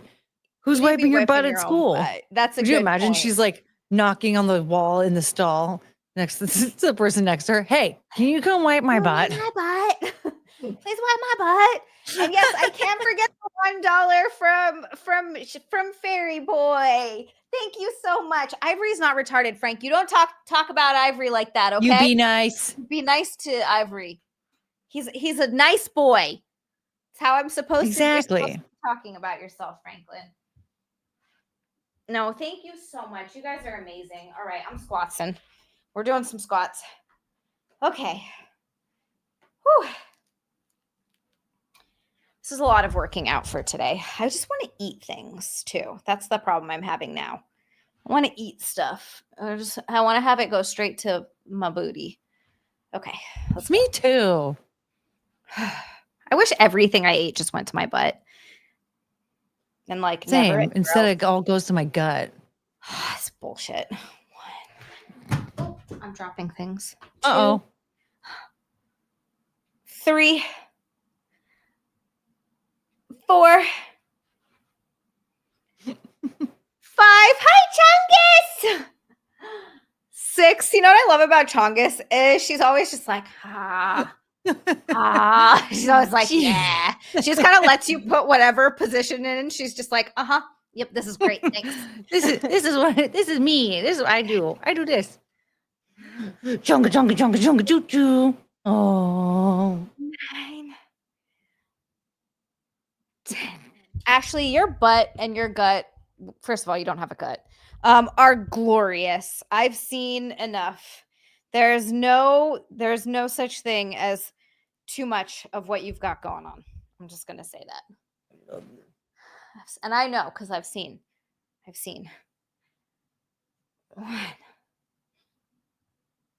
2, 3, 4, 5, 6. Oh, Chungus, are you having fun? Are you watching? Chungus is watching. She Chungus! 9. Chungus choo choo. Chungus choo choo choo choo choo. Okay.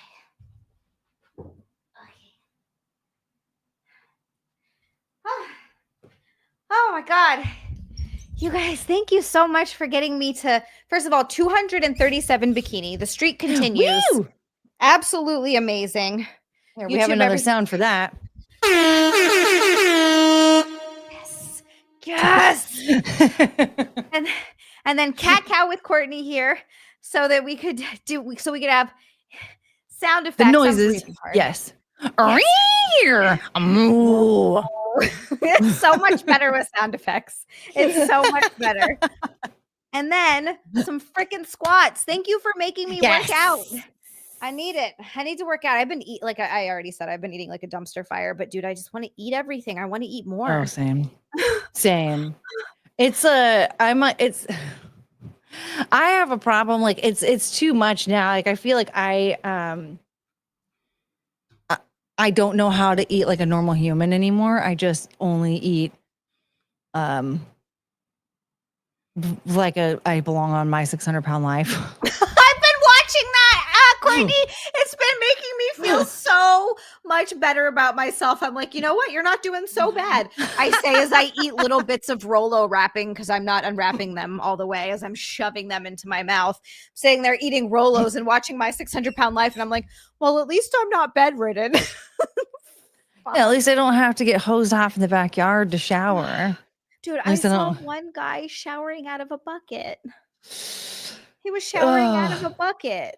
Like there are some pretty rough stories out there where I'm like, okay, it's not that. Like there was one like extremely tragic story that breaks my heart. A 13-year-old girl died from overeating.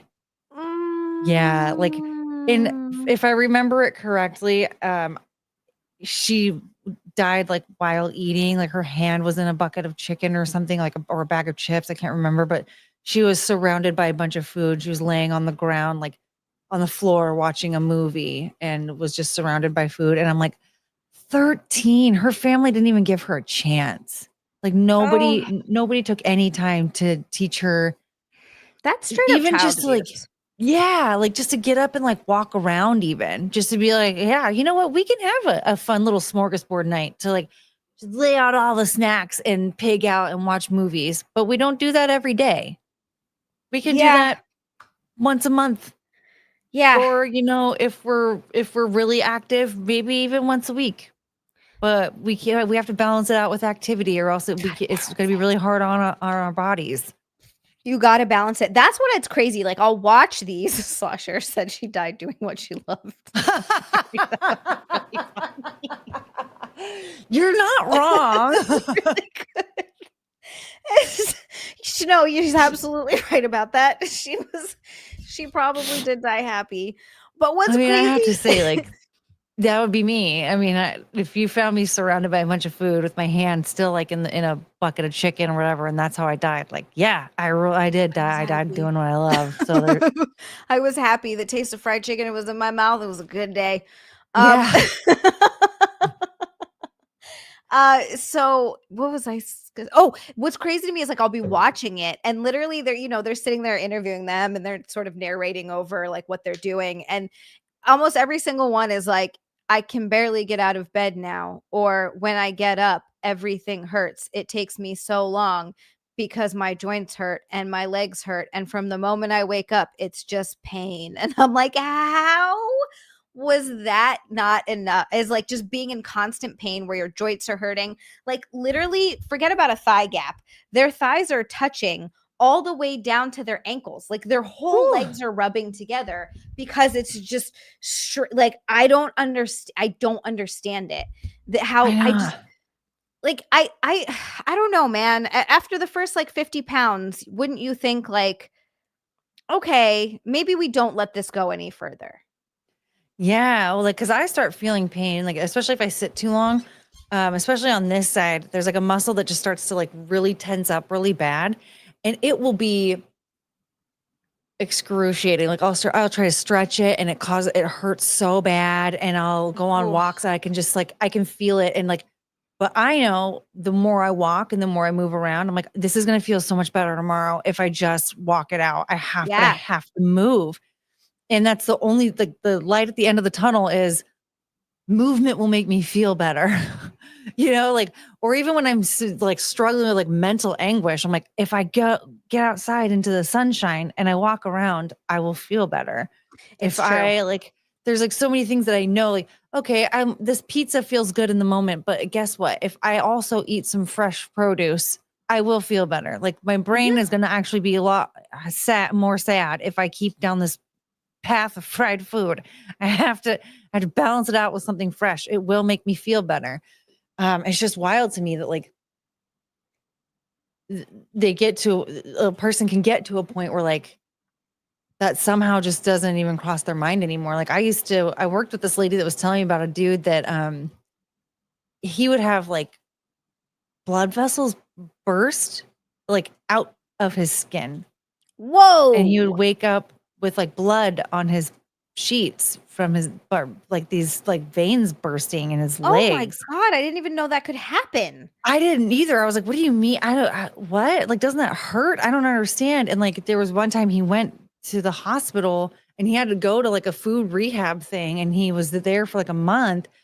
And when he got out, he celebrated with going to a buffet, like Golden Corral or whatever, and then went home and got like immediately got some big old feast and drank 2 liters of orange soda with his food. Oh And he would my drink 2 liters of God. soda with like every single day. And I'm like, "W- w- or no, it was 2 2-liter bottles. So the So big 2-liter bottles, but 4 you get two liters. of them. Yeah. That's what it Holy was. Cause like shit. even just like one of those 20 ouncers, I'm like, okay, Well, that's and if enough. you think about it, like obviously if it's to this point, there's something else going on. It's it's an addiction. And I mean, and a food addiction is a tough one, right? Because you have to eat food to live. So if it's a Right. food addiction, you can't just be like, okay, well, I'm just gonna stay dry. And like if you Stop have a eating. yeah, right. If you have a drug addiction or an alcohol addiction, you can just stop. Or I mean, it's not that easy, but you completely abstain from it, but you can't completely abstain from food without dying. So like it's a tough one. And I do understand to a point, but at the same time, it's these people are literally killing themselves, and it gets to such an extreme where there's no thought to like, hey, I need to seek help for this a little sooner, maybe. I don't know. That's just Well, and like the thing is, at this point in time too, there's so many medications out there. This was even before Ozempic, but even then, like yeah. there's like doctors were out there that would like they could. I don't know why doctors don't do this, especially with like people who are on their deathbed, prescribing them medications. Give them Ritalin or Adderall. You know they have impulse control issues. That's an ADHD symptom, but you know that it's a stimulant that curbs your appetite at the very least. How do you not just go, all right, we're going to prescribe you a bunch of Adderall so that you can get this under control? Because I guarantee you, if they were on like a pretty hefty amount for a year, they're not going to look at food the same way. And they're going to actually start incorporating healthier habits. Like, the second I started taking my ADHD medication, alcohol didn't even sound good to me anymore. And now, like, I don't even really take my medication at all. And I'm still just like, well, it doesn't sound good. Mhm. All those like really bad habits. I mean, yeah, still like with the overeating, like I go through like waves of it. It's not as bad as it used to be because I used to be like actually like binge eating, but you can't tell me doctors out there that are dealing with these people, like there's not a single medication that you can think of at all that you could prescribe to them to at least help them get into healthier habits. Ashley does bring up a good point here too, and I didn't think about this. She said, "I'm not sure if their heart can handle Adderall, though. If we are Mm, being real, that's a good point. If their heart's already overstressed, and you're like introducing a stimulant in stimulant, there, yeah. that probably would. I guess that's probably why doctors don't do it. They're like, maybe we can't do that. But it is. And Mountain Bee Steve is right about this. Just basic exercise neutralizes your stress hormone, the one that makes you hungry. And I understand. Like I also sad eat or stress eat. Like I'm a sad eater and a stress eater too. I guess I have enough impulse control. I don't know. I hate myself enough that I can't ever let it get too out of control. I'm not sure. Um, I mean, when but you do also have the mentality of like, I if I have an eating disorder, at least this is from my perspective, like if I have an eating disorder, it's going to be the skinny kind. Okay. People think I'm sick. It's because I'm sickly thin. Like, like for me, like I try to tell myself, like, if I'm hungry, it's a good thing or whatever, which is not healthy. But It's like, not healthy, but I understand. I do the same thing.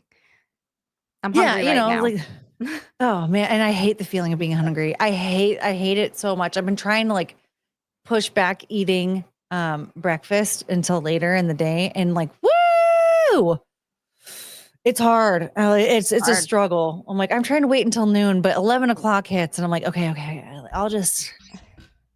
eat like a little something, just something. I have a bad habit of trying to do the same thing where I try to push my lunch until, unless I'm working out, then I eat, but because I want to feel my workout. But sometimes I have a bad habit of being like, oh, I'll wait till 1 to eat.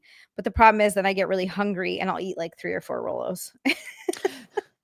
Yeah, and that's another thing too. Is like when I remember one girl was talking about like, oh yeah, wait until like 1 or 2 in the afternoon, and like you'll be like so hungry, you're gonna feel like you'll lose your mind. But then when you eat, just eat like fresh fish and no rice. And I'm like, are you kidding me? If I'm waiting until 1 or 2 in the afternoon, I'm getting cheeseburgers, fries, pizza, tacos. I'm not eating fresh fish without any rice. And like, I don't want to eat. Oh, and maybe some fruit slices. Like, screw you, you idiot! I'm starving. So there's that. Like, I don't want to be like that hungry. What? Oh no, I was gonna say also along with that, fuck that just in general. I'm never gonna give up carbs. I'm always gonna be, but I've also been in the best shape I've ever been in my life while eating rice, eating potatoes, eating bread. There's no fucking reason to give any of that up. It's just it's a very, very easy law of thermodynamics. As long as you're eating less calories than your body is burning, you will lose weight. As long as you eat more calories than your body is burning, you will gain weight. Then you can tinker around with stuff. Like if you're lifting weights and eating high protein, you're putting on muscle, which then increases your metabolism, like, and you're messing with body composition and things like that. But it's not really rocket science. And it doesn't matter whether you eat 2,000 calories of carbohydrates or 2,000 calories of protein. It's still, that's the amount of energy that your body is taking in. So like, it doesn't matter.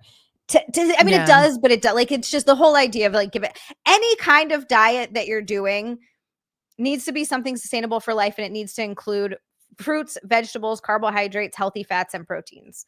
Don't ever cut anything out. I think it's so, unless you're allergic, that's obviously a different story, but otherwise that's just stupid.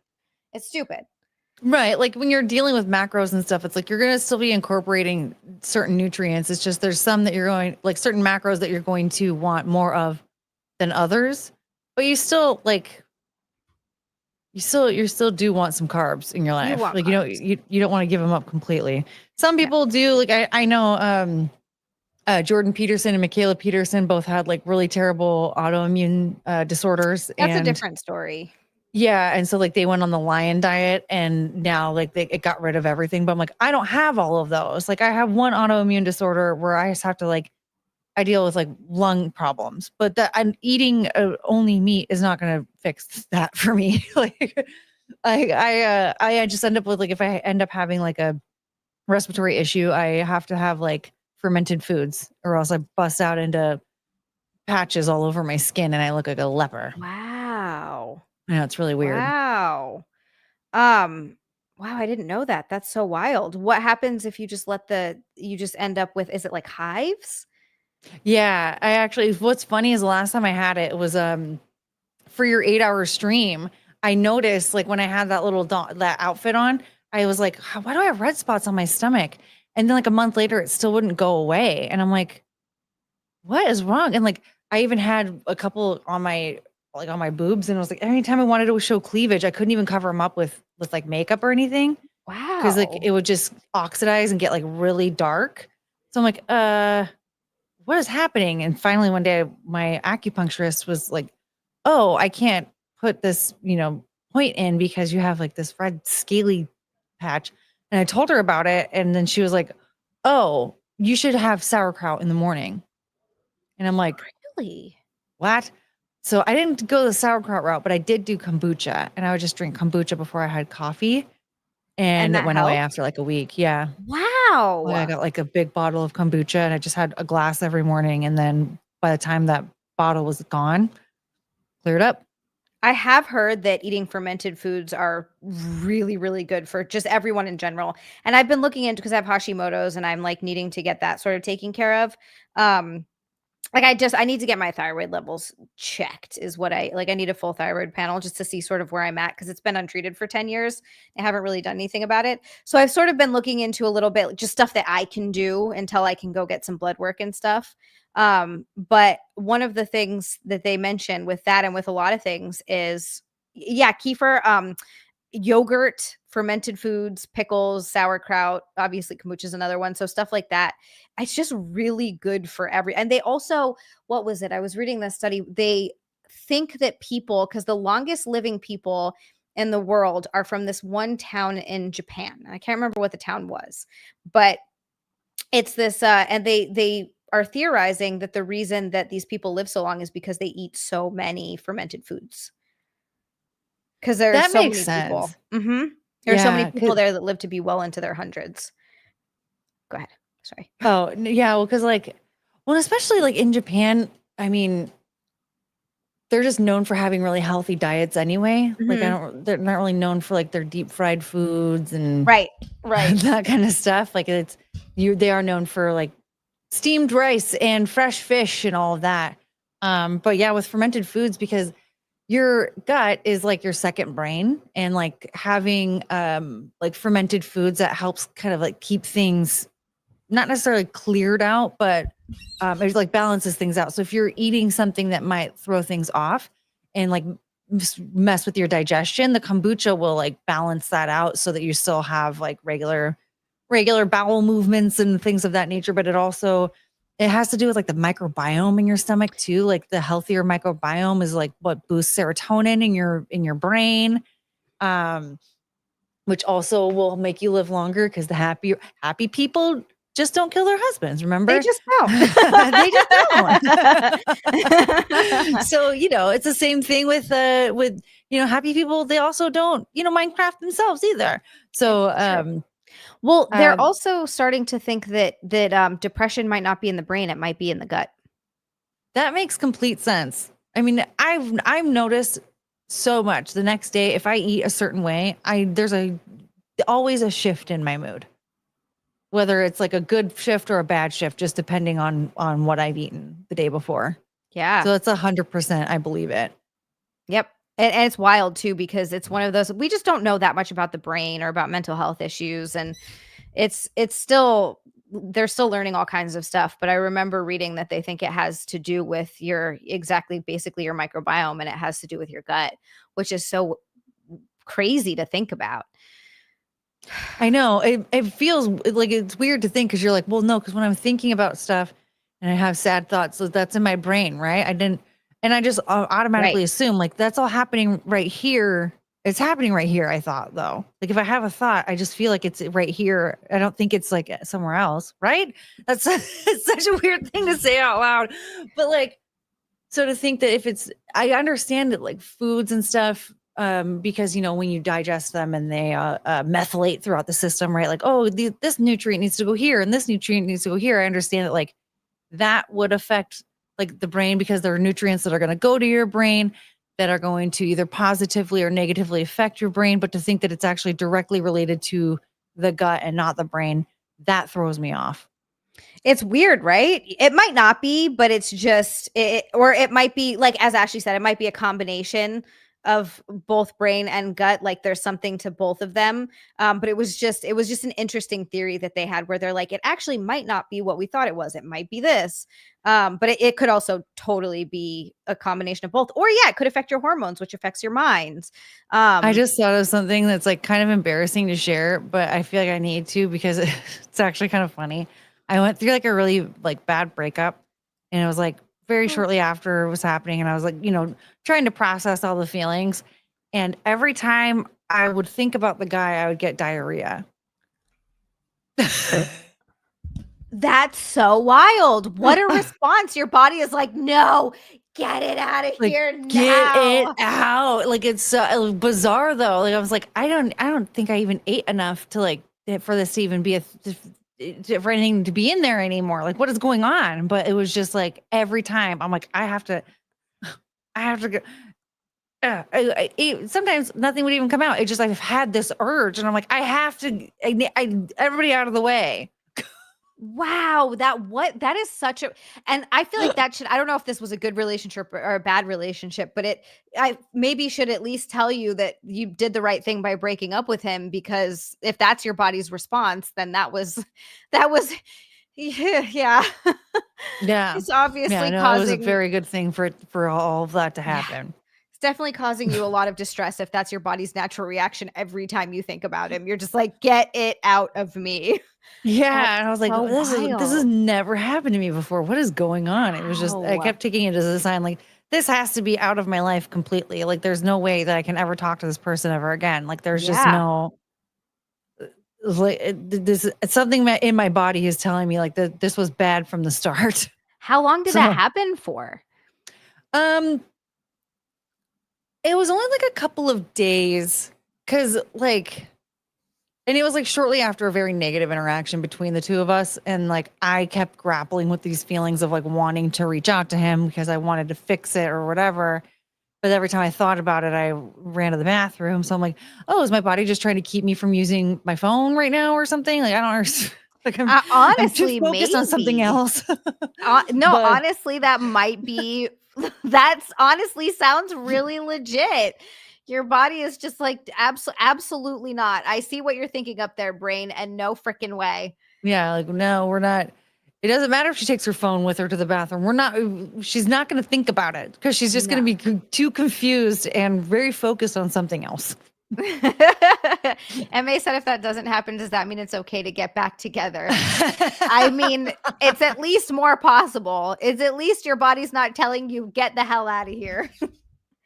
Yeah, Like, at least your body isn't thinking like there's an emergency of sorts. But it's just, that's the only time I ever thought or I ever had that experience. And I have to say, like, I can't think of any man that I either dated or was actually in a relationship no. with or whatever. I none of them make me feel like, oh, I should get back together with them. So there is that.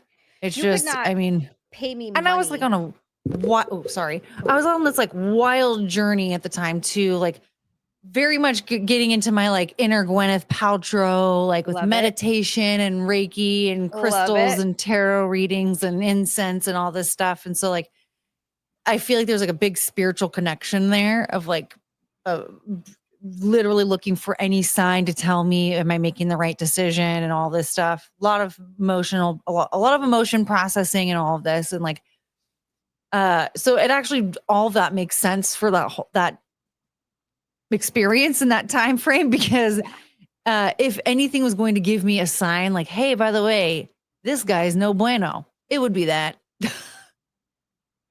It's true. You know what? It's true. I'm trying to think if that's ever happened to me. I don't think so. But for real, you could not pay me to ever get back together with one of my exes. Yeah, Never. I can't think of a single one that I'd be like, oh, that'd No. be a good idea. Like, Nope. I don't even ever like I remember one of my exes followed me on Instagram. This was years ago, and started commenting on my photos, and then I deleted them. So they sent me a message being like, "Oi," and I just blocked them immediately. I was like, "I'm not doing this. Fuck out of here." We're not talking. This shit is done. We're yeah, done. yeah, just bye bye. Never. Never Can't, yeah. again. Yeah, it's called a breakup because it's broken, Like, don't. I do think sometimes people like, if it wasn't a bad breakup, it's not that I like wish any of them bad or anything. I don't want them in my life anymore. Like, Yeah. some of them weren't good people. Some of them just weren't good for me. Some of them Frank. Frank, how could I do that? Come on. Come on. But You you're deleting Frank's comments, I'm blocking doing him I in know. DMs, but he can still come back to YouTube chat. He can still come back to the YouTube chat, but not on Instagram. think I got I love that. spider. We got a couple. I got a couple super chats here I got to read. Russell Hall with $1 Rumble rant. He says, "No one gets fat from eating rotisserie chicken and salad greens. Just don't buy crap at the store." I mean, that's the best way to do it, because if you buy it and bring it into your house, you're going to eat it. Just don't have it in your house, and then surprise, you can't eat it. Yeah. You're giving yourself a bigger challenge. Yeah. What are you going to do? Go get junk food and then sit in the parking lot and eat it? That sounds like something I've done before. Me and Courtney both were just like, oh, we've done that. Yeah, a couple of times, just over ordering at McDonald's and just hanging out in a parking lot with a lot of feelings. Yeah, look, it's happened. I've done that. I've done that before. We all go through phases. Yeah, look, it happens. I've also eaten food out of the trash, so there's that. Were you like on a date with Jim Stansel or something, or like? He's like, here. That's like a fancy date for him. That's like a 5-star restaurant. Is the trash can, if you're asking him. That's so that's so funny. Oh my God, as long as the food hasn't been touched. No, but I also struggled with binge eating and bulimia. So I've like thrown food away to keep myself from eating it, but then gone into the trash and ate it anyway. So like I've been there. Oh man. It's, I know. Unfortunately, food is I do get it to an extent. It's like I've always struggled with this weird mix of like food, and I'm in a much healthier place with my body, with food, all of it. Like I still work on my body, but I also eat a lot of food. I eat more now than I've ever eaten in my life.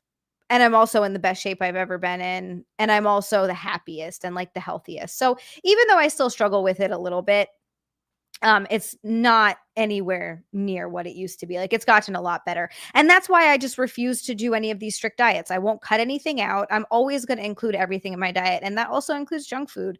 That includes having pizza sometimes. That includes having candy. Like I'm not going to stop eating that because I don't think it's healthy to get like that. Yeah. It just isn't. It's better just to be able to find some balance. Like balance. You're going to go through some rough times where it's going to maybe be a little bit more overpowering than others or whatever. But like, it's a matter of, figuring out like, okay, do I just need a break from, feeling restricted or whatever? Do I just need a moment to be like, you know what? We're DoorDash and McDonald's today all day. And then and tomorrow, maybe I'll sleep in and I'll feel really crappy. And then I'll keep overthinking about all the things I could have done better yesterday. And then I'll just do those things tomorrow. Honestly, for me, but I like 100% am getting better at this, even though it's hard. When I have a day like that where I overeat or like I have a little mini munch on something, all I do the next day is I wake up and say, that was yesterday. That's actually not going to affect my body in any way. I'm just going to get back to how I normally eat today, and nothing's going to happen. And guess what? That's what happens. Nothing happens. I feel fine. I look exactly the same. I don't gain any real fat. Like it's not. Yeah. Like when people say like, oh, I'm going to completely ruin my entire diet if I eat this one meal. Like, no, you're not actually. No. The one meal is not going to make you fat. Just like one meal is not going to make you skinny either. Like it's just all about habits. Like the best thing about having my dogs, other than them being like perfect little stuffed animals, is that like I feel so guilty if I don't walk them. Like my back was hurting so bad this morning that I didn't walk them, and I kept thinking like, gosh, today was so nice. Like I just really wish I would have walked them because they love their walks so much, and I would have enjoyed it so much. And so I know now I'm like, well, tomorrow morning I can do that. I can still walk them tomorrow morning. And still walk them tomorrow morning. If I'm walking them at least on a somewhat regular basis, like I know that they're going to be healthy and that I'm going to be feeling good. And I know that I'm going to get like a few thousand steps in, like, or we're going to be good. Like, I don't have to like beat myself up because I missed one walk because I was exhausted and my back hurt. Like it's okay to rest a little bit. And then, tomorrow will be better. It's going to be okay. It's going to be okay. We Yeah. also got another one from Kmax 2 for 5. He said Scarlett Hampton, the adult film star, appeared on Simpcast with both Courtney and Xia at different times. What stood out most to you both about her personality? She seemed to have stories about everything, never on the topic being discussed either. That's I not to me. feel terrible because I do not remember who that is. Do you know? She was on last time I was on Simpcast. And so I Okay. remember when for some reason she started talking about Hansel and Gretel and how the lady put them in ovens. And I was like, wow, this sounds a lot like the Holocaust. And then she kept saying something about how similar of a situation she was having to Hansel and Gretel. And I was like, oh no, did you go on a train ride? And she was like, I'm telling you, because blah, blah, blah, blah. And I asked her if she met Hitler. And she goes, well, not last weekend, but maybe next time. And I'm like, what? Wait, Do wait, you wait, not, wait, wait. do you know who he is? Is this the really thin blonde girl that talks really fast and kind of Yeah. Always okay, changing the okay. subject. Very petite. Yes, yes, very petite. She's very small. Yeah, okay, okay, okay. I know who you're talking about And a now. mouse ate her protein bars. Okay. Yes, And I'm her roommate was a drag so queen. curious about her. She is such an interesting person. I'm wondering if it's like I don't know what it is. She's a very interesting person, but she is all over the place. Yeah. Um, And she actually said she wasn't sure if she was born before or after 9/11. oh, okay. So that's yeah, something's there. Something's there. She was I very lovely, but something's going on there. I don't I wonder if some of it is just a show, just for show, just because, but I also wonder if there's just been so much disassociating going on Yeah. that she's not really, because she'll start throwing random things in there that sound like not that's not normal. Like at one point I was like, I think you were trafficked. And Oh, she was like, no, okay. blah, blah, blah, blah. I'm like, no, So you were. And so I just okay. feel like there's so much disassociating that has gone on there that like there might not be a lot of reality. Cause when people are like, she's on Yeah. drugs, she's like, I'm not on drugs. I'm like, look, I don't know if you are or not. And I'm not here to decide that for you. Right. Right. So I'm going to choose to believe you and just assume that there's more going on with like a just disassociating from the situation. And that's just so normal for you now that like regular conversations, you're just sort of like, I don't know what's going on. Hey guys, I was on a motorcycle today. Oh, okay. It sounds like yeah, it's starting to sound like maybe she's been through a lot in her life, and that's Yeah. how she copes with it. Because that's very, very common for people who've been through any sort of trauma is disassociation. Um, yeah, okay, that makes a lot of sense. I don't know. It's Yeah. I feel sad, but I don't want to like speculate too much because I don't know. You just never know. And it's a lot of the times when people speculate, they're not usually right. So people are like, "Oh, it's drugs." It's like, maybe, but maybe not, I don't know. I don't know. Like, I'm not with her. I have no idea. Yeah, And just hope so, she's I okay. mean, yeah, like, I mean, there's a part of me that's like, because when she's like, oh, and I'm going to go see this guy, I'm like, I don't know. Maybe you just need to like meditate and just like kind of be alone for a minute. But who am I to say? I don't know. I'm not a Yeah. professional, but sometimes I just think like, what if we just take a moment and like, Maybe talk to someone. It sounds like maybe she needs a little bit of help. Oh, that makes me sad when I think I about it now. I also, hope she's okay. I think she needs to start her own YouTube channel and just, you know, do all that just on her own YouTube. If she did a live stream every day of just all those stories, she'd be a millionaire. Yeah, honestly, it's true. It's people find that kind of stuff really interesting. And I know that when you play a character online, it tends to do really well. And I'm not saying like I that just seems like she's a character. And I feel like Yeah. that's a big draw for a lot of people. Yeah. Another rumble rant from Russell. He said, I think Scarlett's problem is that a lot has been through her. Oh, Hmm. Poor girl. I don't know. I don't know. Well, I mean, I would say that if my speculation, just based on like the random tidbits that she said, if my speculation is correct, then like, yeah, that would be a problem because would seem to me that she's not doing it by choice. Yeah. If it's something she's doing by choice, then like that's her choice.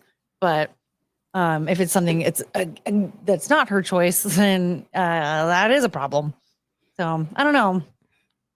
Yeah, I don't know. There's a lot that I just don't want to speculate on, but that's the problem. It's like I just don't know her very well. I did one episode with her and it was very interesting. But I did notice that she was, and not sort of the same way that you and I do it, because I know I also jump from topic to topic, but it's in much more of an ADHD sort of way, I think, than it's like my ADD because coming it's out. like as we're talking, like, oh, you said a keyword, and I have to tell you about something that made me think of that keyword. And then you said another keyword like that for me. Like the other day I was saying something about oh, how like, oh man, and then I'd have to go get a pedicure or whatever. But before I even got to that point, I stopped and I was like, I gotta go put my new tabs on my car. And then I was like, there's a train of thought there, okay? Because I can't leave and go get the pedicure if I don't have the tabs on my car, okay? I have to put the tabs on my car before I leave to go get the pedicure. There's a very realistic point, like trail of thought that gets you from A to B. And I've explained this to Nick a couple of times where he's like, what? And I explain my thought process of how I get from A to D or G or whatever letter I'm at. And he's like, I don't know how you did that. And I'm like, it's just the way my brain works. It's like an association thing. It makes sense to me. And I get to the end and I'm like, no, but this makes perfect sense. But because you've jumped from A to S, and without telling people all of the stops in between, it looks really random. Yeah, it definitely does seem random when you're talking about painting your toenails and then you need to put tabs in your car. How did you get there? It makes, yeah. It does make sense though. No, I know exactly what you're saying. Exactly what you're saying. Like it makes perfect sense. I'm trying to think of an example, but I don't have one right now. But 100%, it's like I'm like, oh, let me put these Legos together. Which, speaking of which, I couldn't help myself. Don't judge me, chat. I'm sorry. I did a little bit more. Yay! I did the second bag. It's coming together nicely. I have one more bag to go. I have 3 left. Ow, and it's going to be this. The fisting toy is almost ready. My fisting toy is almost ready. Sign up to the spicy site. Good things are coming. Yay! I did it last night. I was like, I'm trying really hard to spend less time on my phone because I think it's not helping me sleep at night. So I've been trying to do less phone and like screen stuff and do more things that engage my brain. So I've been reading and then I did this like right before bed. So yeah, it's coming together. I'm sorry. Healer said she's cheating on us. I'm sorry. Oh no. I'm sorry. It will never happen again. I have another bag. I'm going to do the other bag with you guys. Oh gosh, I keep missing these because this screen is so small. I have like 4 screens up right now. So I am not seeing all of them in real time. I don't think Scarlett was trafficked. This is from Russell. I think her life spiraled out of control and she had a psychotic break. She could have been trafficked though. Like it depends. I don't know. I remember there was something, I can't even remember what it was that she said last time on Simpcast, but I was like, that's not normal. And I immediately, and like there was one night on Simpcast, I wasn't on this episode, but it turned into like the last half hour or so of her essentially talking about like abuse that she's endured like in the industry and stuff. And I'm like, it sounds to me like people are doing stuff, like forcing her to do stuff against her will. Yeah, you hear about that sometimes in the industry. It's really unfortunate. I've heard of stories of girls that they're like, I don't do this type of specifically, I don't do this type of content, and they show up to the shoot and they're getting, get told that if they don't do the scene, that they'll never work again. They're going to ruin them in the industry. It's like, there's just a lot of really, so they sort of feel coerced into doing stuff that they're not comfortable with. Like I've heard some real horror stories about that. Unfortunately, it's sad. It's nice that there's more awareness about it coming out now, and there are more like female-owned companies where that kind of stuff doesn't happen as much. Now there's sites like OnlyFans and Fansly where women can do it themselves and they have complete autonomy over their own content and what they put out there. So it's good and it's definitely getting better, but that kind of stuff does still happen, and it's unfortunate. Yeah, I've heard some, even just like the small stories that I've heard, like, or a small amount, like there are awful horror stories of like, because it's not like, oh, I don't do anal scenes, and then they coerce her into an anal scene anyway. It's like horrible stuff of like, we're gonna force you to throw up and eat it, and like disgusting things that like you would never do to a person. Yeah. Like it's like severe abuse. Like it sucks. It's disgusting. It's horrible. It is. It's really sad. So it's nice. It's never going to go away. The industry's never going to go away, but it's nice that girls have more options to do their own stuff. So yeah, that's at least nice. Another one from Russell. He says, no one knows what she says on Simpcast. You can't make sense of any of it. And she jumps from topic to topic. None of what she says is reliable. There's something to be said for that too. Who knows if what she's saying is true? I don't know. I don't know. Yeah, I mean, to be honest, like if like let's say everything Russell is saying is correct. Like if she did have like a psychotic break, everything that's coming out of her mouth could just be from a psychotic break, right? Like because that happens. Like you could just be, your brain could be playing all sorts of tricks on you, and she could just very well be believing some wild story that just went off in her mind. Yeah, that never happened, right? Very possible. I mean, the human brain that can do some awful things to you. But I mean, I don't know. I'm not saying that didn't happen. I just don't, like, since we don't know for sure, all I can say is like, yeah, probably. It's very possible that that is actually what happened. There's many different things that could be possibly like that could have possibly happened. Yeah, it could be so many different things. It could be she's just been through a lot and she's disassociating, or she went through a psychotic break, or she was trafficked and also went through a psychotic break, or it is drugs. Like who knows? I don't know. It's just it's hard to know. Something's definitely off, unfortunately, but I don't know. It's sad. I hope that she can at some point get help, because it doesn't seem like this is sustainable, whatever it is. Can you hear the squeaking? What is it? Squeaky chair. Kids having dreams. She stopped. Dang it. I wasn't sure if you guys could hear that or not, but she's like, ruff, ruff, ruff, no, I want to hear cute noises. So cute. I want to read the little cute noises. What did Kyle say? Sorry, Kyle. I have 4 tabs open. I'm not seeing everything. Scarlett's issue is she's been emotionally damaged, and so she exhibits a lot of what would be classified as defensive characteristics. I mean, that's also, that's definitely also possible. It's something happened. Something happened. Yeah, I know. That sucks. It's sad. All right, we'll do one more question, and maybe this one will be a good one. Maybe this will be okay. We'll pick up our spirits. All right, this isn't great. Damn. Oh no. Frick, I thought it'll be something funny. Hi, my girlfriend and I are both 18. We were just in the middle of a heated argument. And she bitch slapped me straight across the face. She usually pushes or shoves, but I never expected her to hit me. I'm normally the mediator and she's the fighter, but those same fiery ways is why I love her. Oh, Lord. We've been together for 4 years, living together for 1, been up since it happened, trying to comprehend why. Do any other men go through this? Is it normal? What should I do? Any advice is welcome. Well, I'm gathering that she's an Aries rising, but aside from that, no, the second hands on you, like pushing or shoving, even that's not acceptable. Okay. No. Yeah, that's not okay. Because first of all, you shouldn't be putting your hands on somebody just because you're arguing. But secondly, like it's only going to escalate to more. So it's already escalated now to slapping. It's going to get worse. It's just going to get worse. She needs to get a hold of her physical behaviors, because that's just, it's violent and not acceptable. Yep, completely unacceptable. He needs to leave is what he needs. He sounds like he's in a really unhealthy relationship. Like that's why I like her. I like that she's fiery. Like that's dude, you need to get out.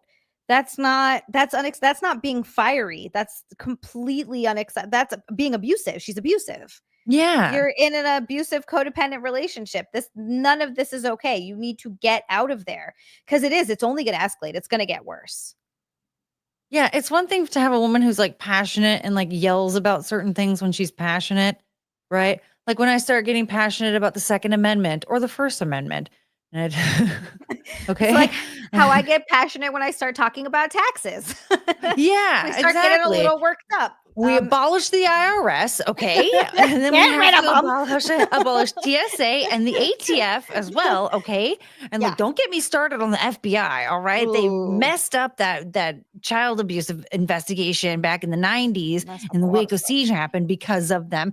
So we're gonna have to put some limits on them, all right? Because after that, it's not like things got better. No, Anyway. no, they didn't. That was It's when we bring it up, and me and Courtney immediately launch into it. like that kind of stuff. Yeah, I get it. Like, because for me, I get really actually very passionate about all of that kind of stuff. And of course, dudes in my chat are like, oh my God, this is hot. Well, yeah, I'm never going to hit anybody over it, though. I'm not going to hurt somebody or cause harm to somebody. Abolishing the IRS hurts nobody. Thank you. It makes things better for everyone, actually. Exactly. It's going to make things better for everyone. Yeah, and no, I'm I've never exercising my First Amendment, baby. Goddamn straight. Don't take this down, YouTube, you motherfuckers. Getting in the way Don't of worry. our First Amendment.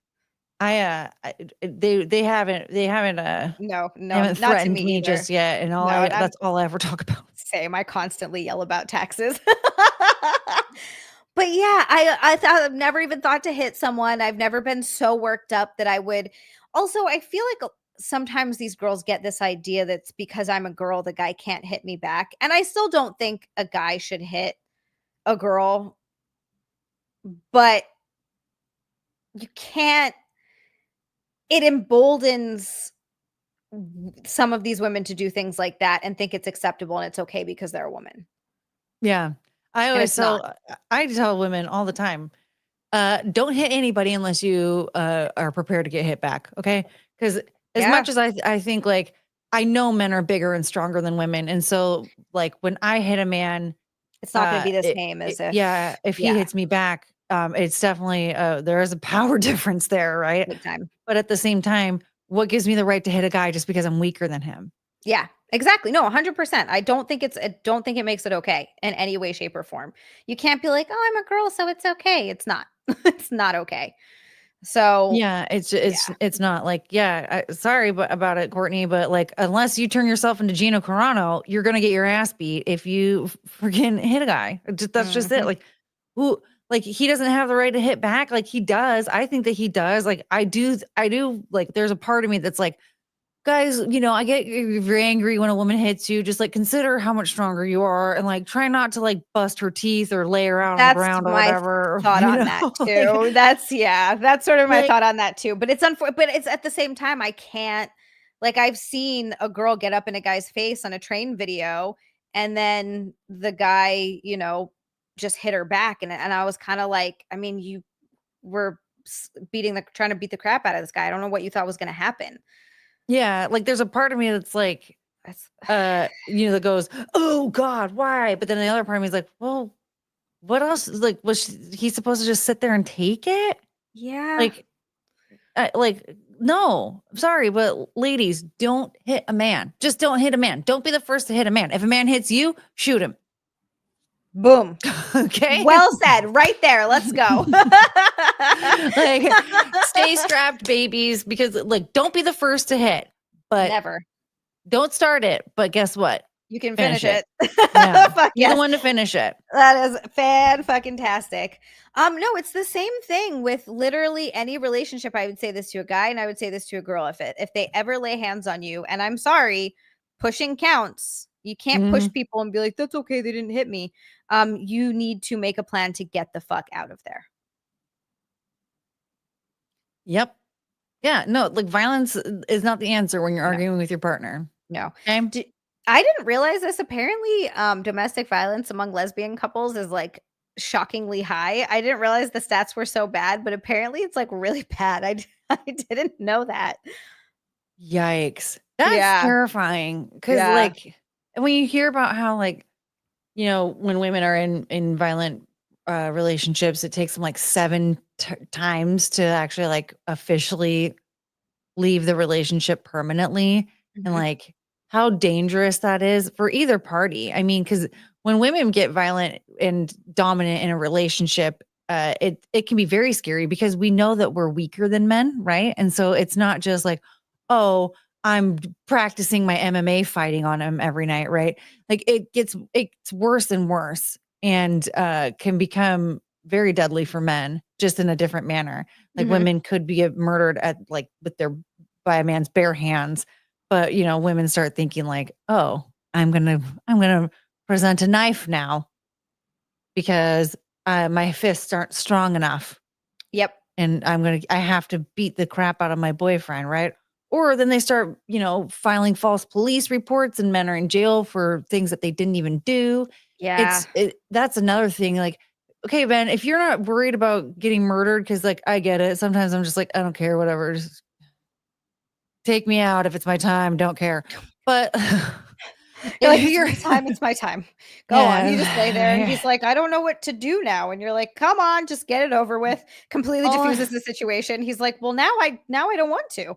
all I ask is, do you really want to take a mom away from this thing? No, Chungus needs her mama. Chungus, look at her face. Look at your face. She's And so she cute. like already had a really hard time finding a home because nobody liked her. Oh, You wanted her to how? be What? homeless again? Yeah, well, Why didn't she was mean. She was only nice to me. because Chungus knew she wanted you, and now look You're at her. waiting for your mommy. She Do you want her to be knew. homeless because you don't like me? You wanted me dead? Really? At least wait for Oh, her to cross the rainbow bridge before you put a hit out on me, okay? That's all I ask. But poor Chungus. um yeah, Russell Hall just said, I think I'd rather be stabbed than have to deal with the court system. And that's what where I was about to go with that, is that like, okay, let's say they're not even worried about the violence part, but like women will escalate it and get crazy and accuse you like of something you didn't do. And Yeah, that that is happens. torture for a man being accused of domestic violence, because even if you beat those charges, it doesn't leave you socially. Anybody who knows about it, you're still a perpetrator. You're still guilty of what you didn't do. Yeah, it sucks. It sucks. You'll never get rid of that stigma. It's the same sort of thing that happens, the court of public opinion, even the Johnny Depp thing. There are still tons of people who think that Johnny Depp, I just think it was, I mean, not to get into this again, but I just think it was a horrible um toxic relationship, and I think it was awful on both sides, but in no way do I think that he was like the main aggressor. Right. I Like mean, I don't same here. know. Like because the thing is, like the stuff that she accused him of doing, I'm like, that doesn't really line up. I think you No. guys fought a lot for Yeah. sure. Yeah. But like the night that she claims that he did all that stuff to her with the bottle, like there's audio recordings they couldn't use because the doctor that was there, he died, and so he couldn't testify to the things that he said on the audio recordings. Oh shit.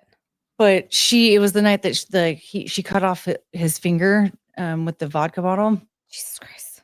And you could hear her. Never once did she say that she was injured. Never once did she say that she needed to be looked at because he did all these terrible things to their personal doctor.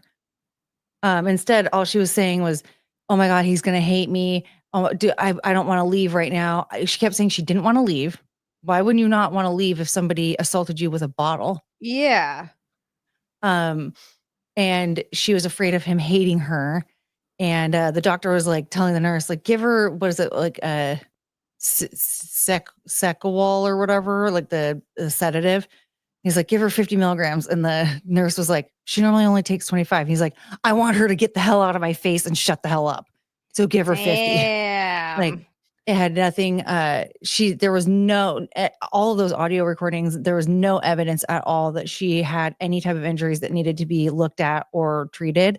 And his finger was cut off with the vodka bottle that she threw at him. So there's things like that where it's like, I think that things escalated and he was not like an innocent, perfect baby angel or anything, but No, I'm like, sure he said some shitty things, but I don't and, like, did some shitty stuff, and I'm sure that they screamed horrible things at each other, but I don't think that he was, like, I don't think he was beating her or anything like that. right. I think he was definitely being inconsiderate and doing a lot of things to trigger her and Yeah, cause fights.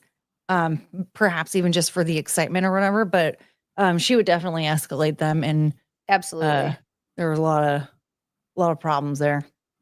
Yeah, and I think that happens a lot too, where sometimes two people just aren't meant to be together, and sometimes you'll see people leave a relationship and be like, "Oh, that person was so fucked up and toxic," without being able to see their own part that they played in it as well.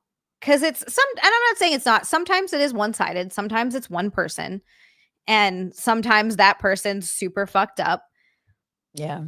But sometimes, it's just two people that could never quite figure out how to heal themselves and that just ended up in this toxic cycle together, and they both brought a lot of shit to the relationship, and they need to own that and heal themselves and move on because they're gonna bring it to the next relationship too. Yeah. Well, when you already have like toxic behaviors or habits, and then your relationship is like revolves around alcohol and like a bunch of substances. Because that's the thing, is like everything they talked about, there was always alcohol involved. There's always some type of illicit drug involved. Like, so you're just like enhancing all of these like bad behaviors. It's like, yeah, you're not really going to, it's not going to be like too healthy of a relationship. No, No, no, no. you gotta get healthier first yourself and then also attract healthy partners. And that's not to mean like I think this is when people say, you're attracting bad partners, it's not that you're attracting bad partners. You're gonna attract everyone. That's the thing. It's who you let stay. It's like letting red flags go and being like, oh no, well, it's not that bad. I love them, or oh, is this really that big of a deal? And just kind of ignoring your own needs. Right. So, Like, it's what are your priorities in your relationship? Is it right, having access to a bajillion-dollar penthouse and drugs and right. private jets, or because if that's your main priority, you're going to be really selfish in your relationship, and things are probably not going to go very well.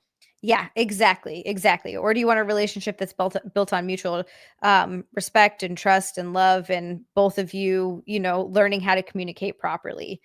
Yeah, So, yeah, and it sounds like with this guy in this little scenario here is, like you pointed out, him saying, oh, I like that she's, spicy or whatever.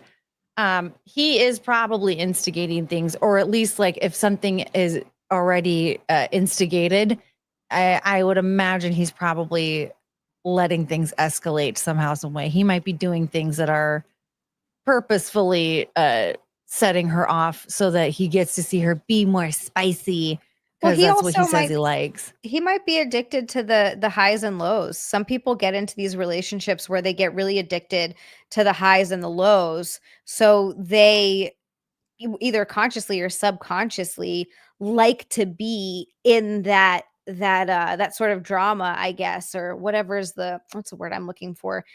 Um Like, it's almost like he wants to be in, like, an anxious state of mind instead of just being Yeah. relaxed, like, Yes, it's like he being relaxed wants is to too boring. feel that. Yeah, absolutely. So I think that sometimes you can end up in a relationship like that where you're just repeating patterns of things your past relationships, like your past childhood relationships. You bring those wounds and you're repeating those patterns with your current partner because it feels comfortable to you. Yeah, exactly, like, you're just going for what feels the most comfortable, Yeah. and even though it might feel super chaotic and stressful to most, it's just what's, like, normal to you. Yeah, exactly. Exactly. I think I missed 2 of these from Russell. 2. I guess one way to get an idea would be to find some of her old prawns and see if she acted more centered in them. I don't know if she was like that before prawn, but I assume not. I guess we're talking back about, what's her Scarlet, name yeah. again? Scarlett again. Yeah, I guess I wonder, but how do she's not talking in her prawns like that. Maybe you could see it. And then Russell also said, "I don't know if I'm comfortable with the thought of an angry woman carrying a gun." I'm not angry until you hit me. Uh-huh. Yep. I ain't got no problems until someone throws hands. Yeah, don't start none and there won't be none. You think I'm an angry woman? No. Exactly. But if you hit me for no reason, now I'm mad. And I'm weaker than you. And so I have to get on your playing level. And that means I have to shoot you now. Yep, exactly. I'm 5'2" and I'm 117 pounds. I am a freaking Muppet. I'm the size of a Muppet. That's not fair. You can't attack me. I can't fight back. Yeah, exactly. Look at this. Do you think how much muscle tone do you look at? You can't even see any muscle in there right now. Are you joking me? You think I can punch back? No. Even if there is muscles, I still can't. I don't have that kind of muscles. My bones aren't as dense. It's not fair. It's not fair, damn it. I wonder. No, it's not. So don't hit me. Don't hit me. Exactly. Don't hit us, God damn it. I am going to thank everyone again, though, because this was a freaking amazing stream. You're all incredible. You're all so incredible. Oh my God. Hold on. Where I got to find today. We started out the stream with Backhand and Ashley and RJP and Frank with a freaking red boy. And then literally Rodtholomew after that with another almost freaking red boy is over a pink boy. I mean, get at you guys are insane. This is amazing. And then Dan A with an orange boy and Andrew Thomas and 2 in a row from Saw and K-Max and Deranged Lunatic and another one from K-Max and RJP getting us to Cat Cow. Oh my goodness gracious. And then 2 more in a row from K-Max. And then another orange boy from Franklin. And then Ebony and Ivory strike again. Ebony and Ivory strike again. Oh my God. And then K-Max again. And then a whole bunch of Rumble rants from Russell. Seriously, you guys, thank you so much. What an amazing stream. Thank you for getting me to Bikini 237 in a goddamn row. The streak is, I can't believe we're almost hitting 250. I cannot believe we're almost hitting 250. That's so crazy. Oh my God. It'll be like the Super Bowl. What do we do then? I don't know. Maybe another long stream. Maybe you're doing like it. I don't know. Oh my God. Remember the time when we tried to do the math on how long it would take to get to 250? We could not do it. I don't think we figured out. I was like, I don't know what math that is. I think maybe someone in chat figured it out, possibly, but they tried to help us, and we were like, I don't know if that's right, because you know what? That's something. They're like, girl, stop with the girl math. We're trying to help you. Like, but I don't really know, because sorry,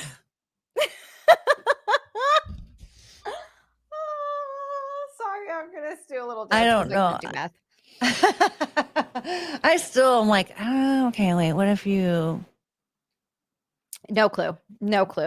But 250's got to be something big. And yes. I won't get too mushy, but I do just want to say thank you all so much for supporting me. It means so much. I can't believe people are here and want to watch my streams and support the way that they do. And you guys are just the most amazing heathens ever. Hit the like button, hit the subscribe button, leave a comment afterwards. It helps out with the algorithm. Also, Courtney, where can everybody find you and follow you on all the things? Follow me. You can follow me on Twitter. My handle is Courtney. It's kind of a circus over there. I don't really have any structure. It's just whatever happens. And subscribe to my YouTube channel, Courtney Brooke, where I stream 3 times a week. And there's not a lot of structure there either. But we did watch a raccoon body cam video the other day. So if that's an idea. I need to see this video. He was ratting his owner out hardcore. He was in the cop car, or he was in his owner's car. She got arrested when she got pulled over, and he was like finding meth pipes. And like at one point, the cop was like, "Is he smoking meth?" Because he had it in his mouth. I've seen that picture. I saw that screenshot, and I was like, I bookmarked it for later because I was like, I need to come back to this because what's happening here? Oh, I'll send you I should just send you the video because then the cop took that, and then the raccoon kept digging, and then he picked up another one and then just handed it to him, and the cop was laughing the whole time. He's like, "Oh my God." That's so funny. Oh wow. He's like, "Is there anything else in here?" And then like at one point the cop goes to the lady and he's like, "So your raccoon ratted you out."